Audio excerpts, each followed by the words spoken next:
The story opens in a relentless downpour. A young woman, in the prime of her life, lies lifeless on the ground, in a pool of her own blood. A middle-aged man kneels before her body, the number 1, glowing above his head. Staring into the girl's vacant eyes, his face is a mask of pure anguish, as tears stream down his cheeks. My daughter, I'm so sorry. I've failed you. Not just once, but 99 agonizing times. After kneeling before his lifeless child for what felt like an eternity, the man rises, wipes away his tears, and tells himself that the number 1 is his final chance to protect her. He makes a silent vow. Trust me, Damy. This time, I swear I won't fail. I will make sure you survive. Time rewinds, and we see the world through the father's eyes, as if he's witnessing a waking nightmare. It's a news broadcast, reporting on the current state of emergency. The zombie apocalypse is in full swing. The world had collapsed in the blink of an eye. Suddenly, a voice cuts through his dark thoughts. Dad, what are you watching? It was his daughter, Damy. Faced with the zombie plague on the news and a bottle of plum wine on the table, he swore an oath that they would survive, no matter what. But reality was a cruel master. For a middle-aged man and a high school girl, surviving in a world overrun by zombies was nothing short of a living hell. Just staying alive was a brutal struggle. So it came as no surprise when they both met their end, hand in hand. However, just as everything seemed to be over, the shimmering, golden image of an angel appeared before him. The angel, smiling at his courage and unbreakable spirit, granted him the chance to be reborn in the past and rewrite their destiny. The scene shifts. He jolts awake, his face drenched in sweat, as if escaping a horrific nightmare. He realizes he's in his own bedroom. He expected to be in the afterlife, but here he was, back in his room. This shocking change made him sit bolt upright. What in the world is happening to me? He then looks in the mirror and sees the number 99 floating above his head, having no idea what it means. Why is this number here? Before he can even begin to understand the situation, he remembers what is most precious to him. He immediately sprints to his daughter's room, pounding on the door. Damy, Damy, open the door, hurry. The frantic knocking enrages his daughter. It's the middle of the night, Dad. Why are you being so loud? What's so important that you have to bang on the door like that? The moment she opens it, her father rushes in, grabbing her. Damy, are you okay? You're still alive, right? You have to be. His bizarre questions startle his daughter. What's wrong, Dad? Did you have a nightmare? Without giving her a moment to recover, he grabs her hand, ready to pack their things and drag her outside. The daughter, completely confused by his behavior, begins to complain. He cuts her off, saying, Don't ask questions, just follow me and you'll be safe. However, his teenage daughter is stubborn. She refuses to listen and keeps complaining. Dad, I'm so tired. Let me go. Let's just go back home. Seeing she doesn't grasp the gravity of the situation, he pleads, There's no time. If we don't hurry, we're both going to die. But before he could finish his sentence, a zombie lunged out from behind him like a lightning bolt, giving him no time to react. In a flash, he's back in his room again, his body still reacting to the attack. He shoots up in bed, throwing his hands up defensively, and screaming. But the sight of his familiar room stuns him into silence. He looks in the mirror and sees himself, as if nothing had ever happened. The only difference was the number. 99 had now become 98. That's when it finally dawns on him. The number 98 represented his chances to regress, to start over again from this very room. It was the number of opportunities he had left to protect his daughter. With the experience of his first 2 lives, they managed to survive until the next morning, now able to fight back against the zombies on the street. He did everything in his power to save Damy. However, the infection rate had already reached 99% of the country's population. It's said that 2 fists can't fight 4, let alone the 2 fists of a middle-aged man against the thousands. No, millions of the undead. The number 98 began to fall, dropping relentlessly with each failure. And as the number above his head decreased, the time they managed to survive gradually increased. He tried everything, pushed every limit, even crossing lines no man should ever cross. Yet he was always forced to watch his daughter fall into the hands of the zombie horde. After more than 80 regressions, he was now a haggard old man with a wild beard and disheveled hair. He had finally gained enough strength and experience to handle the zombies that stood before him. He swung his club with deadly precision, felling the undead one by one, but it was all he could do to protect himself. Turning around, he saw his daughter's body twisting and contorting. She was turning into a zombie. He heard her faint, desperate whisper, Dad, Dad, please, save me. Her body then made the familiar lunge of the undead toward the living. Seeing this, he pulled her into a final embrace, letting her bite deep into his flesh. Without a moment's hesitation, he aimed a gun at his own head, ready to end it all. He looped again, but this time, there was no degenerative reaction. Reborn once more, he just laid there, motionless, as tears of pure helplessness streamed down his face. He felt so weak, but time waits for no one. Though his mind was a chaotic storm of emotions, he forced himself to sit up and prepare for the next step. This time, he didn't call his daughter first. He geared up for war. The noise woke his daughter, who stepped out of her room. "Dad? What's going on? Why is it so loud this late at night?" The sight that greeted her was her father, fully dressed to go outside, a razor-sharp knife clutched in his hand. A backpack was stuffed full with supplies, and his eyes. So, they held the gaze of a man who had survived hundreds of battles, who had taken countless lives, and they were staring right at her. That terrifying image made her wonder for a split second if this was truly her father. Before she could even react, his hand reached out, and he pulled her into a tight embrace. He spoke to her with a voice full of resolve. "I promise you, even if I have to fail 100, 1,000, even 1,000,000 times, I will save you. Just trust me, okay, my daughter." His words moved her so much she could barely speak, only managing a single word, "Dad." But on this, his 99th regression, he had finally found the perfect shelter for them to survive. It was a military base, a convergence point for survivors from all over. The compound had a full medical team to care for anyone who made it. Thanks to its perfect geographic location, it had remained untouched by the chaos of the zombie apocalypse. It was, in the truest sense, a perfect sanctuary. He had lived there until his hair turned gray. The man, Zhang Long, now sat in a wheelchair, holding a bouquet of flowers before a grave. "It's been 40 years since we came here. My daughter. You've been waiting a long time, haven't you? I've been extremely careful, because this was my last chance to protect you. And now, I can say with certainty that this place is safe. If we can just make it here on this final regression, this will be the ideal place for us to live out our lives. Wait for me, Damy. Dad is coming to get you." As he finished speaking, he raised a gun to his own head, a smile of hope spreading across his face. A single gunshot echoed, and he returned for the final time. Father and daughter immediately packed their gear, preparing to journey to their perfect sanctuary. This time, their minds were fortified, ready to leave this house for the very last time. He remembered his 99 regressions. Damy had died 99 times, and every single death was his fault. He had spent 40 years in a single loop, repeating it hundreds of times, all to prepare for this one moment. After steeling his resolve, he began to open the door, thinking to himself, "This is my last chance. I absolutely cannot make a single mistake." But the moment he felt that determination, the scene before him struck like a physical blow. A horde of zombies was gathered right outside his door, row after row, too many to count. For 40 years, across 99 regressions, not a single variable had ever appeared. He had anticipated so many possibilities, but never once did he predict this, because in all 99 previous loops, the front of his house was always clear. As expected, the moment the zombies saw the living, they surged forward like a pack of starving wolves spotting their prey. Every single one wore a terrifying expression, as if wanting to devour them whole. As the horde closed in, the father's mind went blank, lost in a panic at this impossible variable. How could this be? Why would a variable like this appear on his final regression? Just as the zombies were about to reach him, a scream pulled him back to reality. "Dad!" Acting on pure reflex, he immediately shoved his daughter back inside. The second he saw her fall safely into the house, he slammed the door shut. In that moment, his eyes showed he was prepared for his own final death. He took one last look at his daughter before the door slowly closed. The instant the door was fully shut, his daughter rushed forward, screaming at him. "Dad, what are you doing? Open it. Hurry. Dad, Dad." As her desperate screams echoed, on the other side of the door, her father used every ounce of his life force to prevent that door from ever opening again. The zombies, like wolves that had cornered their prey, began tearing him to pieces. The agony was familiar, the gut-wrenching pain of losing a child. I've been through this 99 times already. I grew accustomed to the pain of death long ago. So please, don't cry anymore, Damy, my sweet daughter.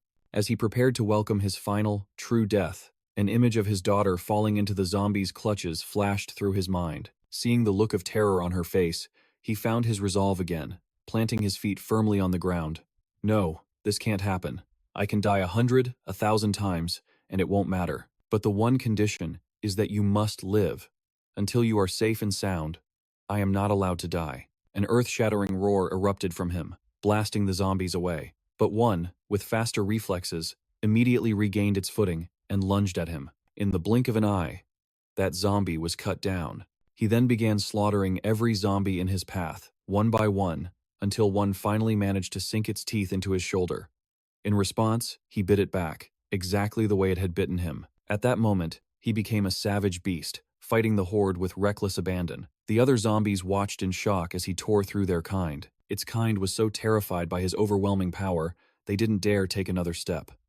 At that moment, he realized his own body had undergone a massive transformation. His once black hair now blazed a brilliant gold, and his physique was powerfully built, like that of an elite special forces warrior. He turned his gaze upon the zombies, and a menacing glint in his eyes sent the horde shrieking in terror as they scrambled away. In this, his final regression, he at last possessed the power he needed to protect his daughter. The door slowly creaked open, and a beam of sunlight pierced the darkness, falling upon the girl like a ray of hope. He stood before his daughter, who was weeping for him. "Don't worry, Damy. Whether I'm human or something else entirely, my promise to protect you will never change." He offered a gentle smile, but his crimson eyes and superhuman frame told a much different story as he looked down at her. "Are you all right, my daughter?" It had been 7 days since the zombie outbreak began at a supermarket in the Mapo district of Seoul. Just then, a soldier with a nasty scowl on his face growled through clenched teeth. "Damn it all, what the hell is this? You, hold it right there. Are you human or a ghost? This entire place is crawling with zombies. What kind of freak are you to have survived this long and made it all the way out here? Huh?" Seeing the two figures standing motionless like mannequins, the soldier's face flushed with rage as his shouts grew even louder. "You want a bullet in your head before you decide to talk? Spit it out. Are you human? Or one of them?" But then, the soldier noticed something odd. The figure before him was a young man with an incredibly powerful build. He had shimmering blonde hair and orange-tinted sunglasses, giving him the distinct vibe of a K-pop idol. Seeing this, the soldier's anger cooled slightly. "Hey, are you a celebrity or something? Why are you wearing sunglasses in the middle of an apocalypse?" Suddenly, a sharp voice cut through the tense air between them. "Get lost, now." It was a stunningly beautiful woman with an impressive figure. Former Captain Cha Hyeri, also known by the nickname Viper. She strode toward him and said, "There's no more room for refugees here. Find somewhere else to hide." However, the man didn't even move, remaining as still as a statue, just as he had with the other soldier. She got right up in his face, spitting out each word. "Are you deaf? Didn't you hear what I said? I said, get lost." At that moment, her harsh words finally provoked a reaction from him. The very next instant, he was cowering and whimpering his sob story to Cha Hyeri. "My little girl, we've been wandering the streets for over a week, and what's worse, her asthma is acting up again. Can't you see how pitiful she is? Please, I'm begging you, help me save her." Hearing her father's words, the girl had no choice but to play along with his act. She raised a hand to her mouth and let out a series of weak coughs, but her father's next words even took her by surprise. "If it's really too much trouble, then please, just take my daughter. You don't have to worry about whether I live or die.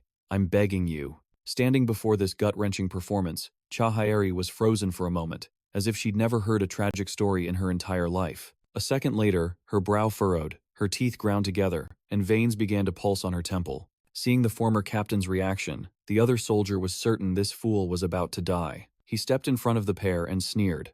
"Did you really think a pathetic plea for sympathy would be enough to sway our captain? What is this? A playground? Crying and whining won't get you anywhere in this world." However, that was only the soldier's wishful thinking. In that moment, tears and snot were streaming down Cha Hyeri's face. She had been completely fooled by his desperate plea. She quickly turned away and ordered her subordinate to let the father and daughter inside. Turns out, she's a textbook tsundere. Even though her actions had completely revealed her true nature, Cha Hyeri stubbornly tried to justify herself. She snapped, "Don't get the wrong idea. We just need more people to help defend this supermarket. That's all." But the soldier beside her wasn't buying it for a second. He let slip a comment that struck right at her fragile heart. "Captain, maybe you should wipe your nose before you try to act tough." She realized that any excuse at this point would be completely useless. Furious, she spun around and stormed off, ignoring the soldier trailing behind her, trying to calm her down. Watching them go, a nostalgic smile played on the man's lips as he thought,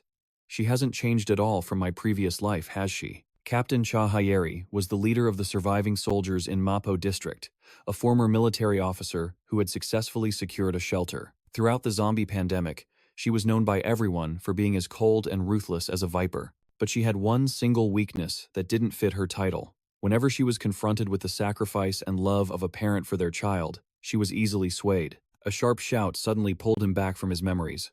Dad, what was that all about? That was completely different from the plan we made, wasn't it? Well, about that. I had my reasons for doing it. But before I could invent an excuse, the soldier was at my side.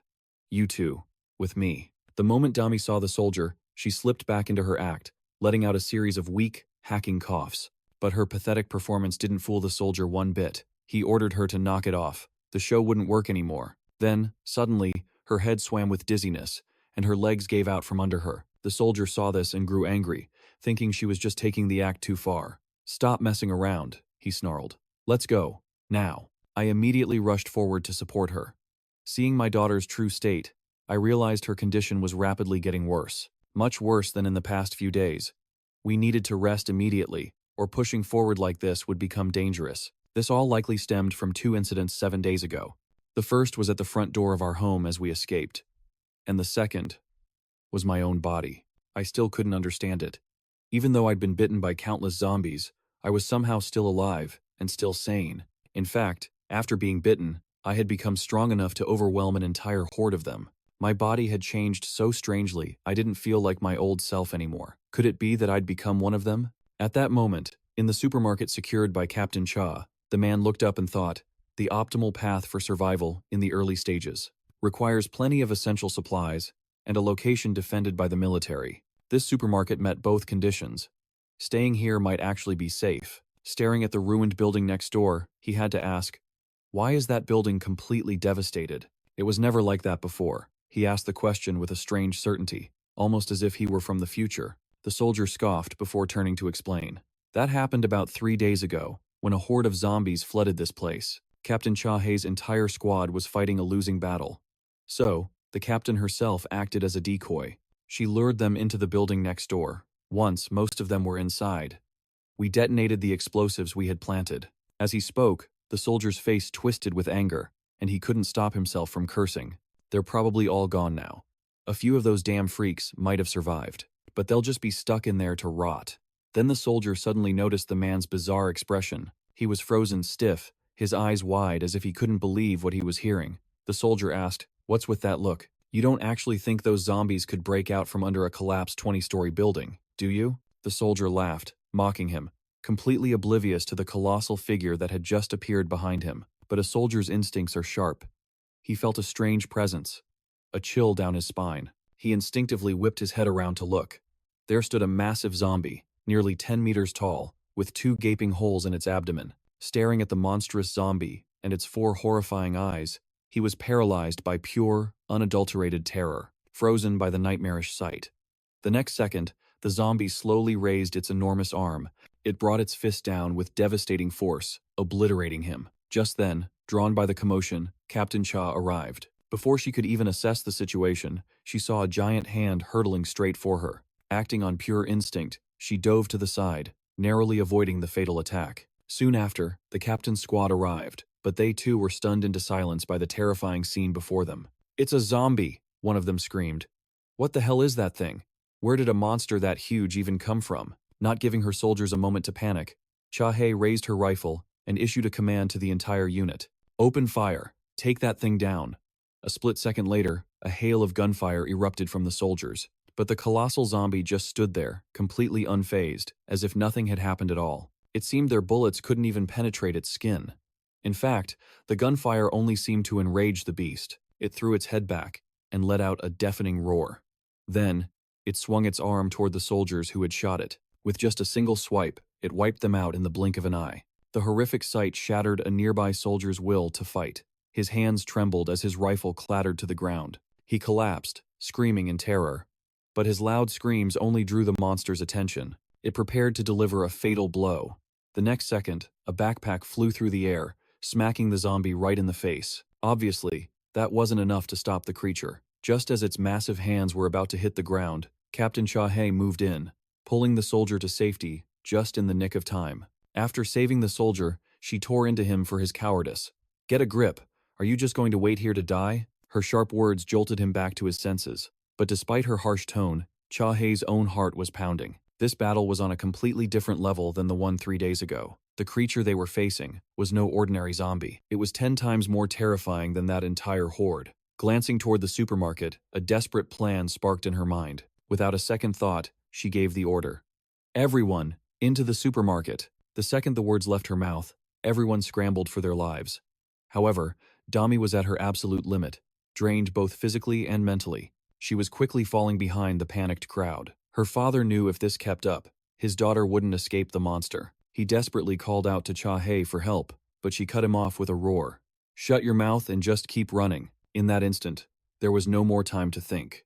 A father's primal instinct to protect his child exploded within him. Veins bulged on his forehead, a silent testament to the resolution hardening in his soul. He spun around, confronting the zombie head-on to buy his daughter the time she needed to escape. He launched himself in front of the beast, his face a mask of pure rage as he drew back his arm, ready to unleash a devastating blow. Meanwhile, Cha-hae's plan was in motion. Lead the monster toward the heavy-duty fence surrounding the supermarket. No matter what kind of abomination it was, it couldn't possibly break through that reinforced barrier in time. And in that window, they had to find its weakness, as fast as possible. But that entire strategy crumbled to dust at the sight before her. The entire first floor was swarming with hundreds of civilians.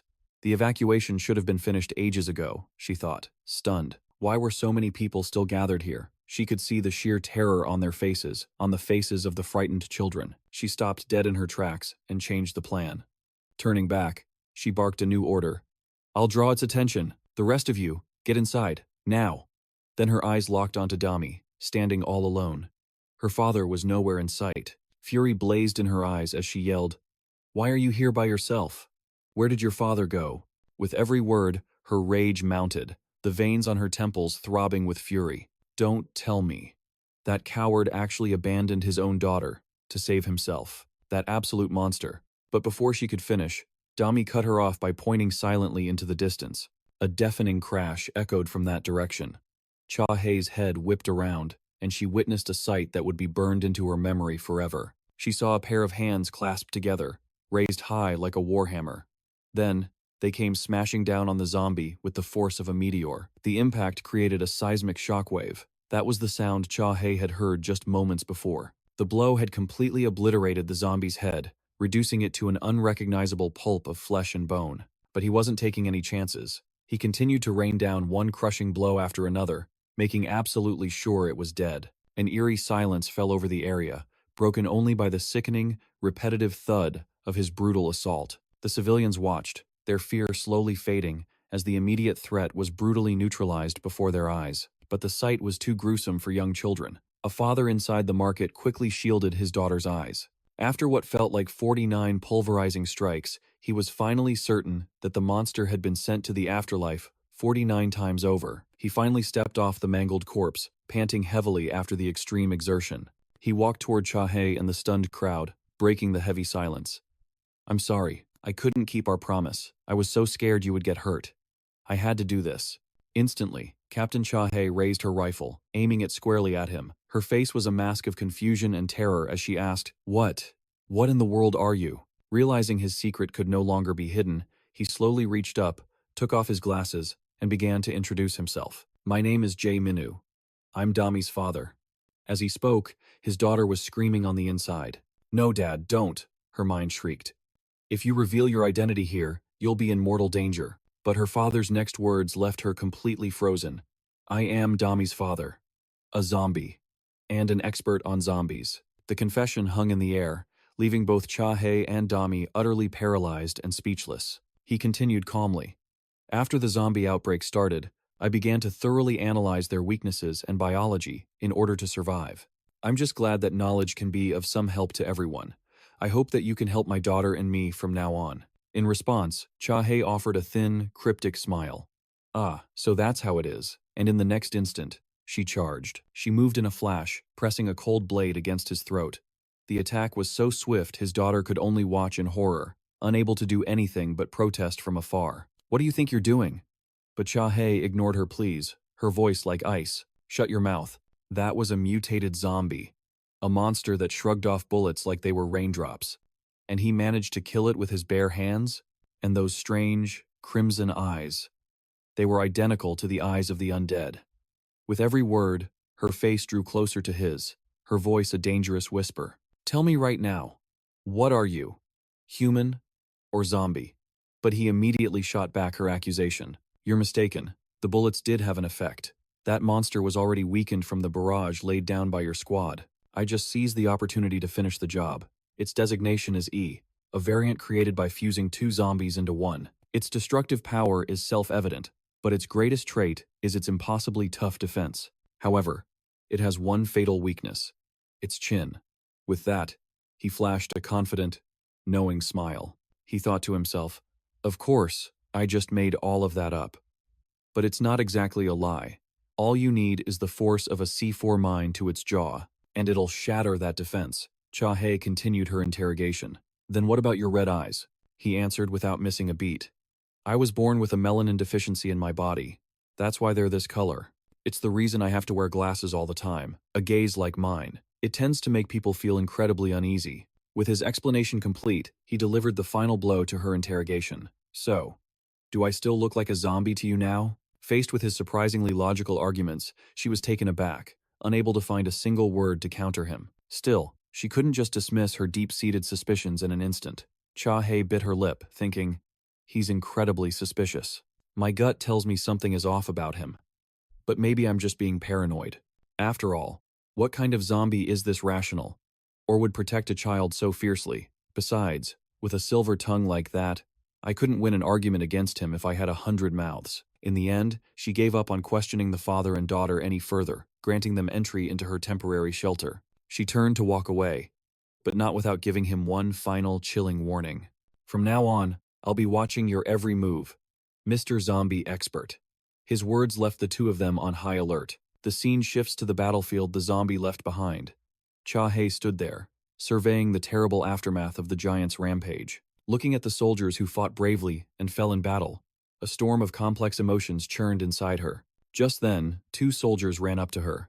Captain, are you all right? But instead of concern, she responded with a swift kick to the soldier's leg. She roared at them in a fury. In an emergency, all civilians are to be evacuated to the parking garage immediately. I made that rule crystal clear, so why wasn't it followed? A soldier still on the ground trembled as he reported, We panicked, ma'am. We couldn't react to the situation in time. Cha-Hae didn't punish them further, but her next words were a cold threat. If that monster hadn't died, every single person in this supermarket would be a cold corpse by now. Just try and let me see this happen one more time. When that day comes, you won't need a zombie to come find you, because I will personally send you to meet your ancestors before it ever gets the chance. After her tirade, she turned and walked away. One of the soldiers respectfully wished her well, but the soldier she had kicked was seething with pure hatred.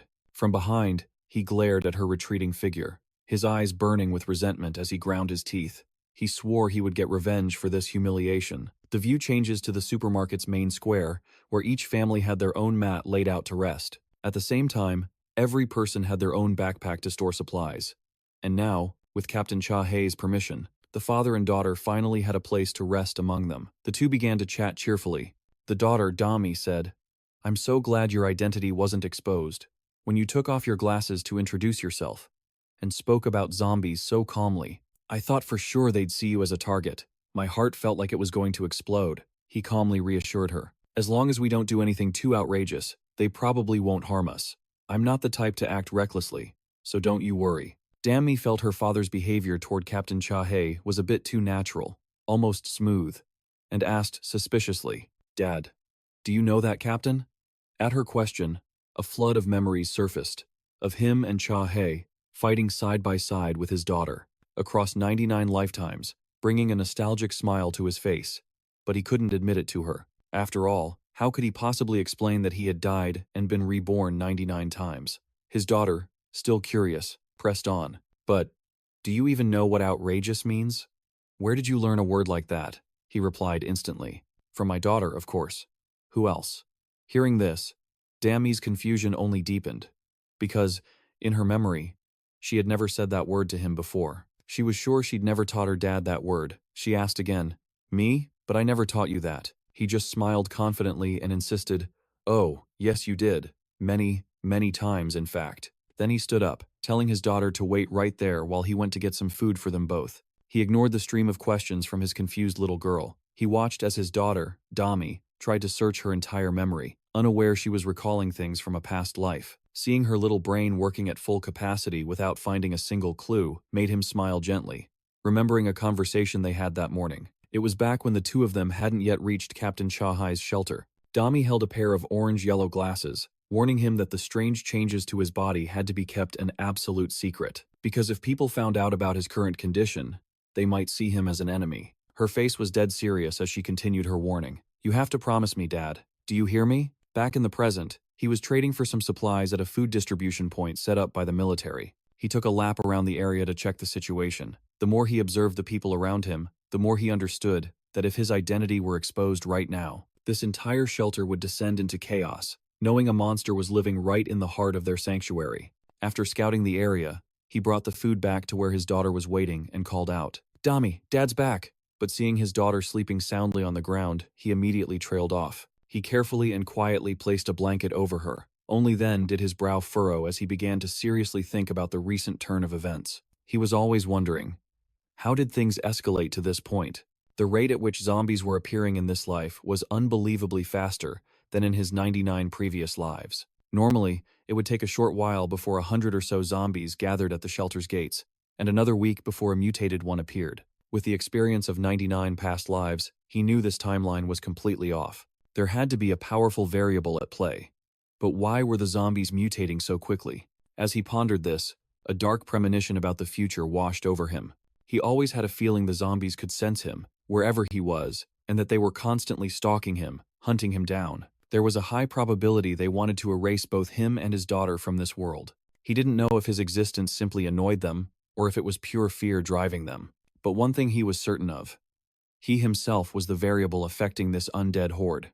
Lost in thought, he walked towards a hill near the refugee camp. The fact that hundreds of zombies didn't wait, but appeared on the very day he arrived at the shelter, didn't surprise him at all. The scene before him confirmed his suspicions. An entire army of zombies stood menacingly in front of him. He simply remarked, "You're early, and it looks like everyone's here. This is good. Saves me the trouble of hunting down the stragglers. So what are you waiting for? Let's begin."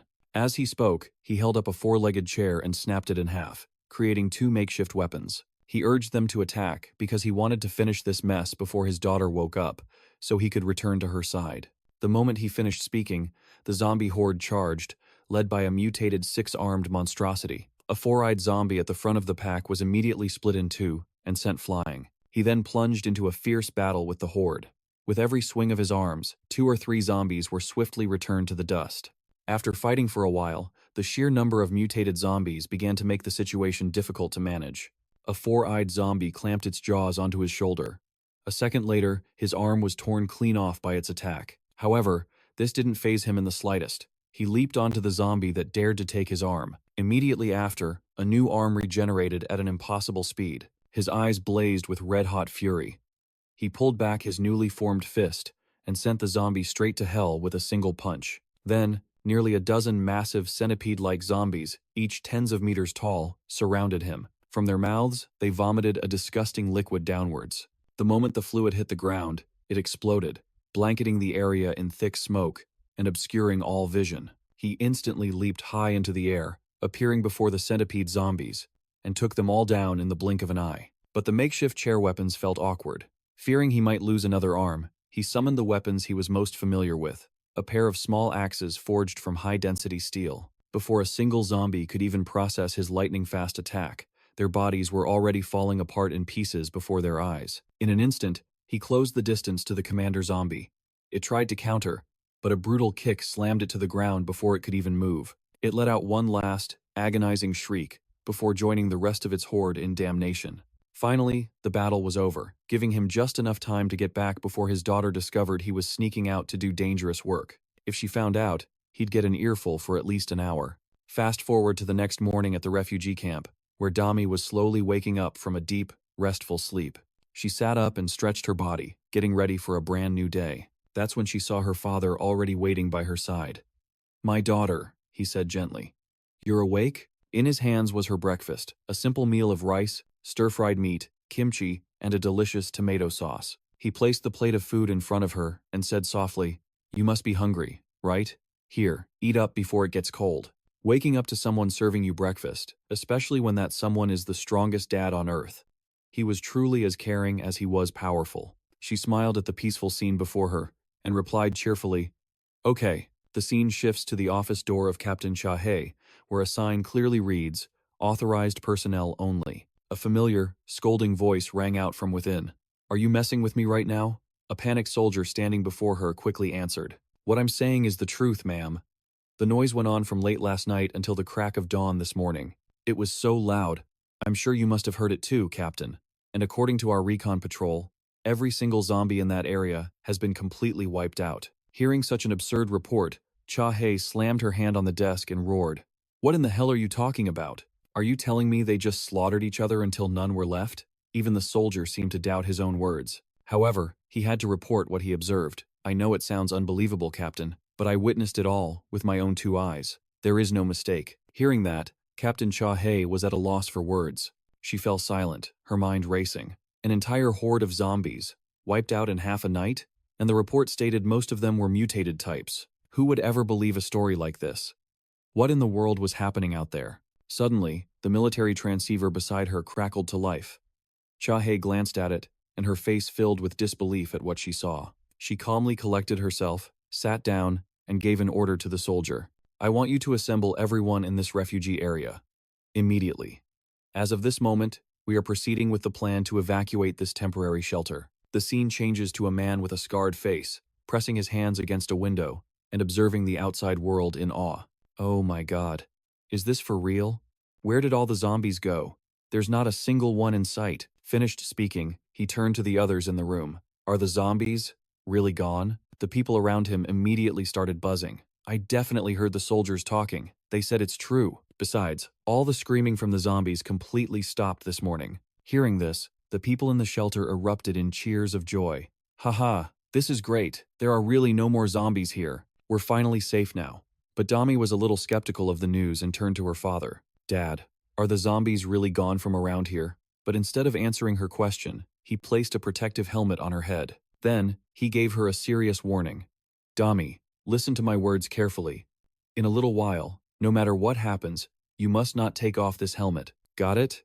Damy was confused about what was going on, and asked with concern, "What's going to happen, Dad?" Just then, a group of soldiers led by Captain Chahe began to approach. Chahe raised a megaphone and switched it on, letting out a loud screech to get everyone's attention. Then, she brought it to her mouth to make an announcement. "This morning, although the exact reason is unclear, we have confirmed that all zombies in this area have been eliminated and have vanished." At her words, the refugees began to dance and celebrate. "Haha, it's true. We're finally safe." Chahe continued her announcement. "Therefore, as of this moment, we will begin the plan to withdraw from this place." After that strange announcement, the celebrations died down, replaced by looks of disbelief as people began murmuring to one another. "Withdraw? Withdraw from here? I can't have heard that right." "No, you heard her correctly. But the zombies are gone now. Why do we have to leave?" After the commotion died down, Chahe continued her announcement. "About 3 days ago, just before we lost contact with the other units, we managed to connect with a nearby unit, the 2nd Mechanized Brigade. This brigade is located in this sector and is considered a major military force, the only survivors in this region. And right now, they still have battalion-strength armored units and brigade-level troop numbers. Most importantly, this 2nd Mechanized Brigade is actually accepting civilian refugees." The moment she finished, the crowd erupted in anger. "Are we supposed to abandon this place based on a single radio call? Yeah, how do we know this information is even real? For all we know, that brigade's already been wiped out by zombies." Chahe's father tried to explain. "You don't need to worry about that. I know the person on the other end of that line better than anyone. His call sign is Blue Wings. If that man made a promise, you can bet your life on it." But his words only fueled their anger as they continued to shout. "Trust him? Are you insane? You want us to leave this shelter because of a radio that went dead 3 days ago? Or are you just trying to get rid of us by sending us to the zombies?" In that moment, a fiery argument exploded between the survivors and Chahe. "We have to leave immediately. If we don't, the zombies will come back. And this time, we really won't be able to hold them off." "No way. We're not going anywhere. How can you be so sure those things are coming back? What if they've already moved on?" One of the men sneered with cruel sarcasm. "See, everyone? I knew something like this would happen. This kind of emotional, reckless decision is something only a woman would think of. If a man were in charge here, do you think he'd act so carelessly? Am I right, Captain Chahe?" His words successfully struck a nerve. Veins began to bulge on her forehead. Just as she was about to teach this loudmouth a lesson, another voice cut her off. No, the zombies will definitely be back.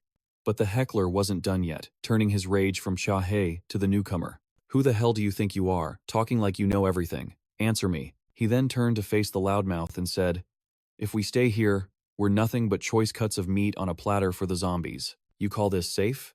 As he spoke, a terrifying aura poured out of him, making the man across from him see an illusion of a horrifying monster, ready to eat him alive. He continued, this is no different from sitting here and waiting to die. Finally, the heckler fell silent and backed away, intimidated by the sheer force of his presence. But another person nearby, who hadn't been gently threatened, kept pressing him. So if we follow them, can you guarantee that we'll be safe? He answered decisively. There's no guarantee. This caused the surrounding people to scoff and jeer. See, he's all talk. But he immediately shot back at their taunts. Then let me ask you all something. If you stay here without the army's protection, do you really think you can survive on your own? That question hit them right where it hurt, plunging the entire crowd into a thoughtful silence. Then, one person who had made up his mind spoke up. Now that I think about it, Captain Cha-Hae was right. The people next to him stopped resisting and joined in. That's right. Without the army, we'd all be 6 feet under by now. That sudden shift from a few people was like a single needle prick that sent a wave through the entire crowd. The rest of them immediately reversed course and declared, let's go. It's only because of the army's help that we've survived this long. We need to trust the military. Trust Captain Cha-Hae. This development left her stunned. She looked at the people who were screaming at her moments ago, now chanting their trust in her. She stood there, frozen. In less than a minute, he had changed everyone's minds with just a few words. She glanced over at him, thinking to herself, who in the world is he? If he were my enemy, I'd be in serious trouble. He met her gaze with a confident smile. You don't need to thank me. Although she really should have thanked him in this situation, a bit of pride made her retort, what are you talking about? When did I ever thank you? He continued. Trying to persuade others when you're at a disadvantage is a situation I'm all too familiar with. Besides, this is for my own good, and my daughter's. He raised his hand toward the captain and explained further. It's because I trust you, Captain Cha-Hae. I believe you can protect everyone. Hearing those words, Cha-Hae immediately dismissed the thought that he could be her enemy. On the contrary, he was an ally she could trust. Then, she stood tall and confident before everyone, and announced, starting right now, we are beginning our withdrawal operation, and I, Cha-Hae, will personally ensure that everyone gets out of this place safely.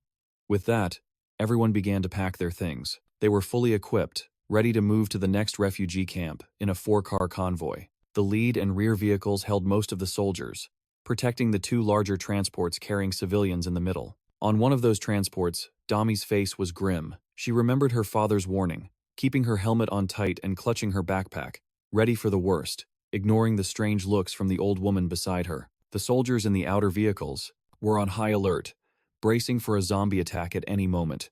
But the soldier driving the lead car seemed completely relaxed. He whistled as he drove, telling his captain, it's been a while since I've driven across the Han River. This feels amazing.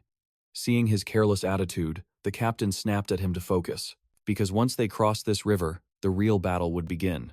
Suddenly, someone spotted something up ahead and shouted a warning. The non-commissioned officer immediately looked forward, startling the carefree young driver. It was a single, crippled zombie, standing right in the middle of their path. Then, from the distance, a horde of zombies swarmed toward them, letting out their trademark gruesome screams. They leaped and shrieked, their faces like starving animals that had just spotted fresh prey. Captain Cha immediately got on the radio, alerting everyone. Zombies spotted. Commence the operation. Civilians and Team C, head to the right. The rest, go left. Move now. The convoy immediately split, putting the plan into action. The first phase relied on the zombies' hearing. Their sense of sound is incredibly sharp, but their eyesight is practically non-existent. They threw a barrage of empty cans onto the road, creating a clattering noise to draw the zombies' attention. Hearing the sound, the horde grew agitated. They let out a piercing shriek and immediately gave chase to the captain's vehicle. A soldier inside the car reported to the others, "It worked. We have a successful lure. The horde is following our direction." Captain Cha slammed her hand on the roof of the car and ordered, "Maintain distance. Don't let them catch up." However, the once cocky driver was now panicking as he spoke to Captain Cha. "But Captain, their numbers are increasing at an insane rate. At this speed, they're going to overrun us." Before the soldier could even finish his sentence, A new plan formed in her mind. Captain Cha ordered him to drive toward the adjacent bridge. It was a destroyed bridge, completely impassable. This new plan relied on the zombies' second characteristic. As long as they sense a human presence, no matter the circumstances, they will charge forward like mindless, starving beasts. With their limited intelligence, the zombies noticed their prey had changed direction, but their momentum carried them straight ahead. In an instant, the undead fell like dominoes, crashing into each other and forming a grotesque sphere of flesh that rolled right off the bridge and into the river below. However, this tactic only managed to thin out a fraction of the pursuing horde. The zombies further back had enough time to react, changing their course to pursue the captain's vehicle. Now, it was time for the third phase of the plan, which targeted the zombies' weakness from behind. Right behind the horde, Yoo Min was driving a steamroller at full speed. He roared, "The steamroller is here!" A steamroller, a powerful machine forged by human hands. It could crush anything in its path with tens of tons of pressure, a true shining flower among heavy-duty vehicles. The zombies sensed the new danger. They began to merge, combining into a grotesque, mutated creature to increase their power against this new mechanical monster. But even after mutating, all creatures are equal when crushed under dozens of tons of steel. The monster was flattened instantly. Seeing this, the remaining zombies began to work together, trying to fight the beast of a machine in a desperate bid for survival. However, their efforts were completely and utterly futile. The scene unfolding before them left Captain Cha's convoy speechless. They could only sit and watch in awe as he tore through the undead horde. He maneuvered the steamroller as if there were no obstacles in his path at all. Only after crushing and pushing every last zombie off the bridge did he finally stop, a look of pure badassery on his face. Elsewhere, the group that had gone right was waiting safely for news from the left flank Captain Cha's team. Inside the transport, Damy's heart was pounding. She remembered the moment before they left the last camp to move here. Back then, her father was about to do something, but she had fiercely protested. "Why do you have to be the one to do it?" He had answered, "Because there's no one else who can. I'll be right beside the soldiers. Don't worry." Damy tried to warn him discreetly, aware of the people around them. "But what if they find out who you are?" Her father comforted her, saying he was only there on a support mission, which calmed her down somewhat. Suddenly, a voice cut through her thoughts. "The captain's team is back." Just through the bus windshield, she saw him waving with a brilliant smile. Seeing him return safe and sound brought her a wave of relief. But when she looked down, the scene before her left her utterly speechless. There he was, sitting atop a massive steamroller, with the remaining soldiers riding along, casually crushing every single zombie in their path. A moment later, Captain Cha leaned out of the bus and ordered everyone to fall back. A few more zombies, drawn by the noise of the engine, shuffled forward, only to meet the same fate, instantly flattened into the pavement. The convoy was finally all together again. Only now they had a steamroller leading the charge, clearing a path for everyone else. By 6 in the evening, Captain Cha's entire refugee camp had successfully reached the 2nd Mechanized Infantry Brigade, all thanks to their new rolling fortress. A wave of relief washed over everyone as they began to celebrate. "Captain, we made it to the next safe zone. The 2nd Mechanized Infantry Brigade.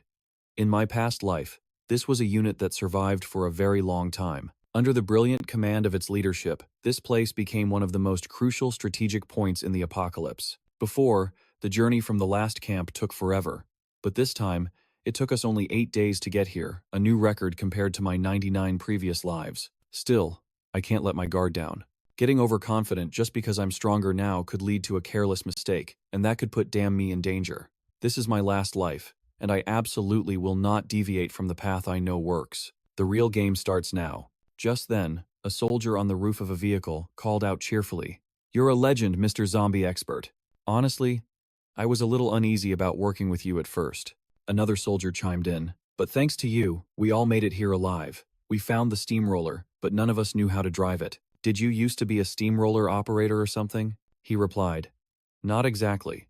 I was just taught the basics. In this new world, the more skills you have, the better your chances of survival. It's a good thing everyone made it." For a moment, with safety finally assured, Cha let her guard down and spoke from the heart. "Yeah, thank you." He immediately seized the opportunity to tease her. "Sorry, what was that?" Cha's mind instantly snapped back to reality, realizing her slip-up, but her expression remained a perfect mask of indifference. He pushed again. "No, not that part. The part right after." Her pride flared up, but with no witty comeback, she resorted to just shutting him down. "You're being too loud. Just stop it." Just then, a soldier from the 2nd Mechanized Infantry Brigade approached them. It's a pleasure to meet you, Captain Cha. We've been expecting you. Hearing this, Cha couldn't help but ask, "You know who I am?" The soldier replied, "Yes, ma'am. We were informed that a commander with your skills would certainly arrive sometime today. Colonel Cha told us as much." Hearing those words of faith in her abilities, she was deeply touched. "Colonel Cha really said that?" The soldier nodded. "Yes, ma'am, he did. He said a stubborn and loud female commander would be showing up here soon enough." As soon as the words left his mouth, even her own soldiers, who were used to her personality, couldn't help but stifle their laughter at the brutally honest description. Cha's soaring emotions instantly plummeted into a fiery abyss. "Where?" she asked through gritted teeth. "Is the colonel right now?" Her subordinates immediately understood the situation. This colonel was about to face the captain's full wrath. They all snapped to attention, standing perfectly still, terrified she might unleash that fire on them instead. When she heard the colonel was at the back gate dealing with a zombie appearance, a surge of panic hit her. The colonel wasn't a young man anymore. It was incredibly dangerous for him to lead troops into battle personally. She asked, "Colonel Cha is handling it himself? He's leading the charge?" But the soldier just replied calmly, "No, ma'am, not exactly." He then glanced toward the gate where the colonel was. He didn't lead a squad. He handled it all himself. At that moment, at the brigade's back gate, two soldiers stood on guard duty. One of them raised his arm, looked at his watch, and then shouted down, 27 seconds. "That's a new record, sir." An old man with the physique of a titan, clad in a uniform that radiated authority, remarked, "See? An axe is always more reliable than a gun." At his feet lay the freshly slain body of a four-eyed zombie. A grim smile touched his lips. "Now this is how you get your hands dirty." He casually held the monster's severed head in one hand, his massive battle axe in the other. The carnage around him was a clear testament to his power. He had single-handedly fought off the horde with just his axe, without suffering a single scratch. This was Colonel Cha Punho, nicknamed the Blue Eagle, former commander of the Special Warfare Command and the current leader of the 2nd Mechanized Infantry Brigade. Even though this was a common sight, his soldiers were still in awe. The soldier up top was still reeling from the old man's reckless move, saying, "Even so, please use your gun next time, sir. What if you had been bitten? At that distance, we couldn't possibly have helped you in time." Hearing this, the old man burst into laughter. "Me, Chon Ho, bitten by these brain-dead freaks? Is this some kind of international joke?" He held up the mutated zombie's head and declared, "With power at my level, I can gauge the combat strength of these things with a single glance." With that, he turned his back, sneering at the soldiers who had just worried for him.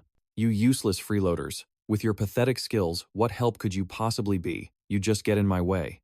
The soldier from before replied calmly, completely unfazed by the man's former rank as a colonel. "That's a bit harsh, don't you think, sir?" The soldier next to him chimed in with support. The words stung, but he knew the man was right, so there was nothing to say. He walked off the battlefield he had just cleared, groaning to himself, "Ugh, my back is killing me." That saying about old age sparing no one really hits the mark. Done complaining about himself, he moved on to the other soldiers.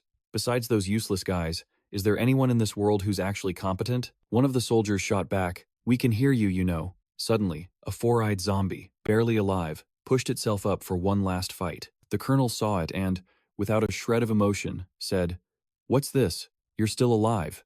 As if his words had pierced its weak zombie heart, the four-eyed creature shrieked in rage and lunged at him. But before it could even make a move, it was crushed into a flat paste by a steamroller. The two guards, so focused on the zombie, hadn't noticed someone approaching, especially not with such a bizarre method of killing zombies. They gasped.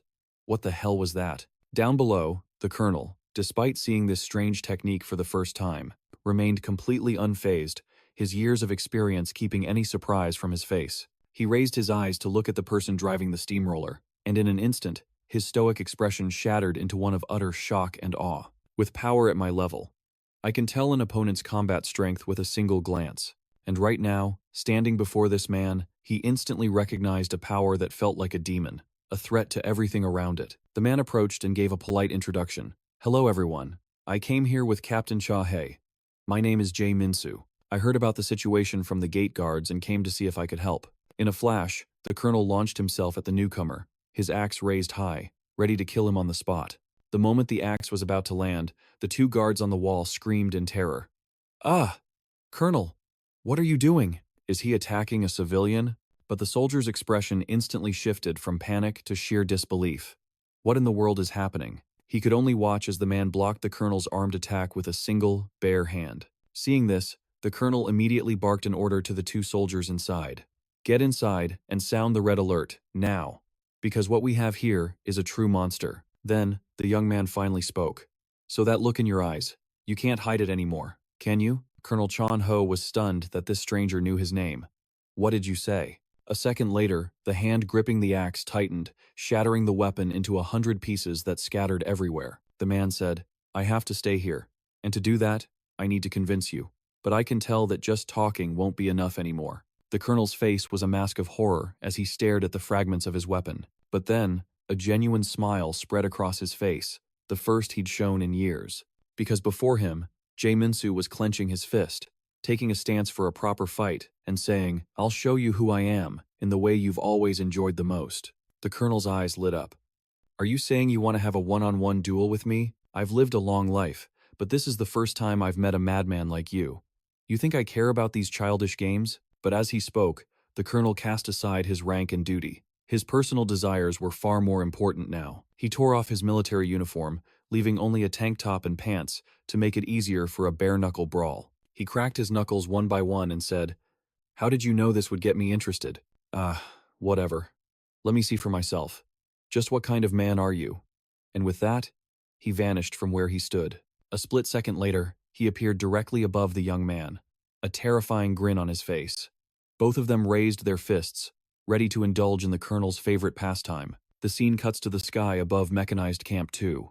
The base's sirens were blaring relentlessly. Red alert! Red alert! All civilians, evacuate to the shelters immediately. A sudden alarm blared, throwing the entire camp into chaos. Captain Cha rushed toward the nearest soldiers, demanding answers. What is this red alert? What's happening? The soldiers could only reply, We don't really know, ma'am. I'll explain everything once I understand the situation. For now, please cooperate and follow our camp's procedures. Just then, a military officer approached them with a rifle, asking, Are you Captain Cha-hee? The soldiers seemed relieved by his presence, saying, Lieutenant Kang, surely you can explain the situation to everyone. But in the next instant, the officer immediately aimed his rifle directly at Captain Cha. This sudden threat sent a wave of panic through the people behind Cha, causing them to stumble backward in fear of being shot. Fury flashed in Cha's eyes, but since she had no idea what was going on, she suppressed her anger and asked, What in the world do you think you're doing? The officer began his interrogation, asking, The monster, attacking our colonel behind the main gate. He came with you, didn't he? Cha was stunned by the accusation that she had let a monster here, and shot back, What monster? Everyone in my group is human. How could I possibly have brought a monster with me? The officer immediately cut her off and continued his questioning. He calls himself Yoo Min. Now tell me what that monster really is. Are you truly an ally, or not? Hearing Ji's name, the entire refugee camp fell into a dead silence, but not a single person dared to expose him, because in their hearts, they knew he was the savior who had risked his life for them. Only his daughter, Damy, felt her heart sink with dread. The name the officer spoke echoed in her mind. Yoo Min. Yoo Min. At that very moment, Ji was locked in a fierce battle with the colonel. The thunderous clashes of their fight boomed through the area. Ji threw a powerful punch toward the colonel, who dodged it by a hair's breadth. The wall behind him wasn't so lucky. It shattered into pieces from the force of his single fist. Seeing his immense power, the colonel said, My God, smashing a reinforced concrete wall like that with one punch? Just look at this wall, and you still dare to call yourself human? As he spoke, the colonel launched a kick toward Ji's face, but Ji simply used his arms to block the attack. However, in a flash, Ji's figure suddenly vanished, leaving the colonel's leg still hanging in the air from the kick. In the next second, Ji reappeared right behind the colonel, poised to deliver a devastating blow. Despite being surprised by Ji's incredible speed, the colonel's instincts were sharp enough to react in time. Noticing Ji behind him, he instantly gritted his teeth and leaned back, narrowly dodging the attack. But he suddenly noticed something that made him freeze for a split second. Then he snapped back and landed a solid punch on Ji's cheek. At that moment, the two battle-crazed titans finally stopped. The colonel looked at Ji, remembering the moment he had frozen. He lunged forward and grabbed Ji by the collar, shoving his furious face up close to his and growling, Hey, you bastard! Are you playing games with me? That last punch. If you pulled back on purpose, didn't you? Are you going easy on me? Ji calmly replied with a single word, Yes. This sent the colonel into an even deeper rage as he yelled, What? You arrogant punk, you think this is a joke to me? But before the colonel could finish his sentence, Ji replied, "It's because if I fought with all my strength, I might accidentally kill you, Colonel." After speaking, he gave the Colonel a dead serious look to show he wasn't lying. The Colonel fell into deep thought. He's telling the truth. From the moment we started fighting until now, every cell in my body could clearly feel the difference between us, the overwhelming gap in power between me and him. But why would a monster like him come here? He hasn't threatened us, nor has he destroyed anything in this base. If he wanted to, with his power, no one could stop him. On top of that, he knows my name and my love for fighting. Thinking this, he pointed a finger at Ji's chest and demanded, "So what is your real purpose for coming here?" Seeing that things were finally getting to the point, Ji didn't hesitate to state his goal. "I came here because I need protection." As soon as the words were out, the Colonel burst out laughing like a child being tickled for the first time. He spoke with heavy sarcasm. "A monster like you wants protection? That's the best joke I've heard all day," Ji quickly explained. "No, the one who needs protection isn't me. It's my daughter, Judam. I've been through countless life or death situations just to bring the two of us here. Therefore, please allow my daughter and me, along with the refugees from Captain Cha's camp, to join your brigade." As he spoke, the Colonel's face suddenly filled with shock as he witnessed an unbelievable event. The image before him was of Yoo Min, a being with overwhelming power over him, getting on his knees. He stood before the Colonel, bowing with the utmost respect. "If you'll have me," he declared, "I will do anything for the 2nd Brigade." His expression was deadly serious, leaving no doubt that this was a solemn vow. As night fell over the 2nd Brigade's base, inside the civilian reception area, whispers filled the air about the afternoon's incident with the Colonel. 2 survivors, in particular, were gossiping with fervor. "You heard what they called him, right?" "Yeah. A monster. Ever since the supermarket, I knew something was off about that guy. The look in his eyes. It gives me the creeps. I heard it's a condition.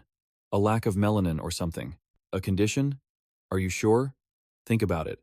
His eyes are the exact same color as one of the infected." "You're right. It can't be.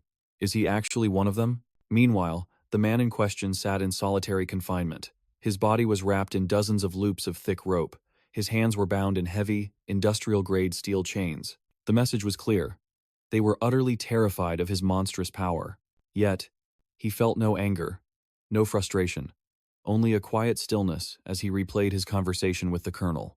The Colonel's words echoed in his mind. "Captain Cha's other survivors are welcome here. I wouldn't hesitate to take them in. But you're the wild card. Having someone as dangerous as you inside my walls, how can I possibly feel safe?" But he already knew how he would answer. "Isolate me. If you cannot trust me, then lock me away. Just please, agree to shelter and protect my daughter." Back in his cell, a silent promise formed in his mind. "I will prove to them all that I am not a threat. No matter how long it takes, I will earn their trust." Suddenly, a small head peeked through the window behind him. "Ta-da! I'm here." It was his daughter, Damy, her face beaming with a bright smile. A silent message that she was doing just fine. But this was solitary confinement. No civilian should be able to get here. Panic seized him. "Damy, are you all right? How did you get in here?" Damy just giggled. "Me? I'm totally okay. After the red alert ended, the soldiers here were really nice to me. I had to beg and plead, but they finally let me visit. That, and it was getting a little stuffy in the barracks, so I came out for some air." But as she spoke, she recalled the glares and whispers from the other survivors. Because of her father's reputation, life in the camp was far from peaceful for her. Her father's voice pulled her from the memory. "I'm sorry." His words caught her off guard. "Huh?" he continued, his voice heavy with guilt. "I promised you I wouldn't get involved in anything big, but I couldn't keep that promise. You must be so disappointed in me." In response, his daughter gave him a gentle bonk on the head. She broke into a radiant smile. "Without you, Dad, none of us would have made it here safely. So hold your head high, okay? No matter what anyone else says, I'll always believe in you." After everything he'd endured, after facing death time and again to protect her, how could those words not pierce right through his heart? But before he could even respond, she glanced at her watch. "Oh, shoot, it's almost 10. I'll be in big trouble if I miss roll call. I gotta go." She gave him a quick wave. "Good night, Dad." He didn't add anything more, simply returning the wish. "You too, Damy. Sleep well." He watched her small figure disappear into the darkness. Her smile remained plastered on her face, but an image burned in her mind. The sight of those thick ropes binding her father. The cheerful facade began to crumble, her expression twisted in sorrow. Once she was far enough away, she stopped. A single tear fell. And then another. Finally, she couldn't hold it in any longer, and heartbreaking sobs racked her body. Hic, sob.